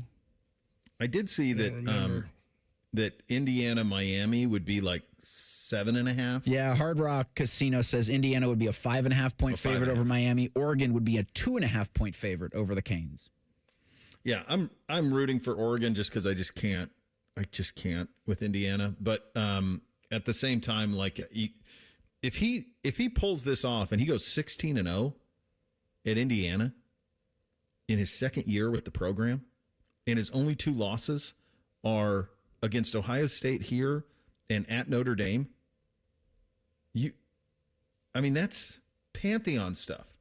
Pantheon. And even if they get upset, it's impossible what he's done there. Absolutely impossible. And it isn't just being old and getting guys in the portal. It's getting them to row in the same direction. And that's the other thing that gets missed sometimes in this is you can go get the best transfer portal quarterback, which is what they did. You can be aggressive in all those fronts, but you got to build the team then in short order. You have to build that team in an off season, during the season. And those kids buy into what he's selling. So, yeah, I'm with you. I think we're looking at Indiana and Miami a week from Monday down in South Florida for the national title, which is nuts. Nuts. I mean, that's like a CarQuest Bowl from 10 years ago. Time for three things on a Football Friday. Hit it, guys. 1, 2, 3 things. Number one for me, this is a rarity. We have a free and clear Saturday. I don't think I've had a free and clear Saturday where nobody has an obligation. Not a kid, not me, not the blonde, none of us. Not Buddy Garrity, nobody. Free and clear Saturday. I don't even know what to do with my hands. Not sure what I'm going to do with all of this, other than root for the Rams to beat the brakes off the Panthers and somehow get some sort of restitution with NBC. By the way, I tried to do a triple or nothing. I said, I'll give you the points. I'll give you the points. Good job out of you. I tried. He's like, 10-1, 10-1. So kid. he didn't take it. Smart kid. So Amazon has got one of the NFL games this weekend. Al Michaels and Kirk Herbstreit are going to be on the call tomorrow at 8 o'clock, Packers at Bears. Al Michaels is coming back for the 2026 season. Is he really? Yeah, the Amazon told Front Office Sports and broke that news. I didn't notice this year and there were some clunkers, but there are also a lot of really, really good games on Thursday night. Yeah. He didn't seem as grumpy, and maybe that's because the quality was better. They had better games. He's still the best. Like, he can do it as long as he wants, as far as I'm concerned. Yeah. He's still the best. When I hear his voice, it's a warm blanket. Since you talked about NFL games on Amazon, I will talk about NFL games on Peacock. I saw where Peacock is going to be adding some enhancements to the sound on their broadcast and give you options where if you want to mute the announcers, you can. Now, I know there are some bad announcers out there, but wasn't it NBC that tried this back in the 80s where they did an NFL broadcast with no announcers? It was just crowd noise and the actual game noise, and it didn't even last a whole season, I don't believe. People hated it, so I'm not sure why we're trying things again that failed in the past. I mean, maybe somebody's like, I just can't stand Chris Collinsworth, I'm going to mute him. But then that would be weird. You just have Tirico. I don't know. It just seems like a lot of money spent on something that really isn't necessary. Yeah. Then there's a lot of that goes around. Number two for me, give you an update on Buddy Garrity. The ear infection led to water trapped in his ear, which led to him scratching it to the point that it became bloody and mess. So got to the vet yesterday, already better in 12 hours. I mean, he's better exponentially very, very quickly. Also wanted to shout it out. Cole passed this along to me. One of their listeners on a YouTube chat shared some sort of an apparatus that you put the dog's foot into that cleans it when they come out of the mud, and I promptly ordered one. So thank you for looking out. That's something I'm going to put to use probably tomorrow when it comes here via Amazon. I think I know the thing you're talking about. It did not work for Odie. Really? Yeah. But I hope it works for Buddy Garrity. What did Odie not like about it? The putting the foot in the thing. Oh, he's not for it. Just he's like, don't do that. So a towel is just what we got. Best because it's muddy. We just got towels in and out of both of the front entrance and the back entrance. We've got towels that are just folded up, ready to go for his little paws. The Cheez-It Bowl, or the Cheez-It Citrus Bowl, was Michigan and Texas. It was Cheez-It. I saw this on Instagram because I follow Cheez-It for some reason. Okay. They said that their bowl game, the Citrus Bowl, was the most watched non-CFP bowl game. And they took like a victory lap doing that. I'm like, man, it wasn't because you had Cheez-It mascots. It was because it was Michigan, Texas. It'd have been the Car Care Bowl, and people would still have tuned out because of those brands, man. But Cheez-It's still great. Yeah. Cheez-It's a delicious treat. This is a great weekend, I feel like, for viewing sports with the CFP game tonight, the NFL playoffs all weekend long. But if you want to go check out some live sports here in town, Ohio State has a back-to-back with Michigan State in men's hockey at the Shot tonight and tomorrow. The game tonight is at 6:30. The game tomorrow is at 5. And tonight, they're doing their $5 power play, which is a beer and chips for $5. I may have to head over to the Shot. Catch Caden Lidstrom playing for Michigan State. I was going to say, Lidstrom's there. Yep. Yeah. So how's that? I wonder how that. And then the kid at Penn State, right? Are those guys dominating? Jackson Smith is having a pretty good year for Penn State. It's been a struggle for Caden Lidstrom so far, coming off of the back injury. All right. Finally, number 3 for me. The blonde has a birthday dinner for one of her friends. So Fridays are for the boys. I love it. It's like Me and the boys go get a little dinner. Love it. Pure joy. Final thing for me, today is National Quitters Day. That's when statistics or the math says most abandon their New Year's resolutions. I just have one thing for anybody thinking or wavering from it. Just give it one more day and see how you feel tomorrow. Don't quit today. What is it? They say 3 weeks makes a habit, Reese. Yep. Final thing for me, Rothman and Ice are coming up next. JP is in for AR. They're going to talk a little college football, probably some National Football League, too, with Chris Sims at 2:30. All right, you got that to look forward to, which is nice. We are back on Monday. Have a great weekend, everybody. Bishop and Friends right here on The Fan. Catch T-Bone and Tyvis weekday mornings from 6 to 9. If you're not completely satisfied, we'll rewind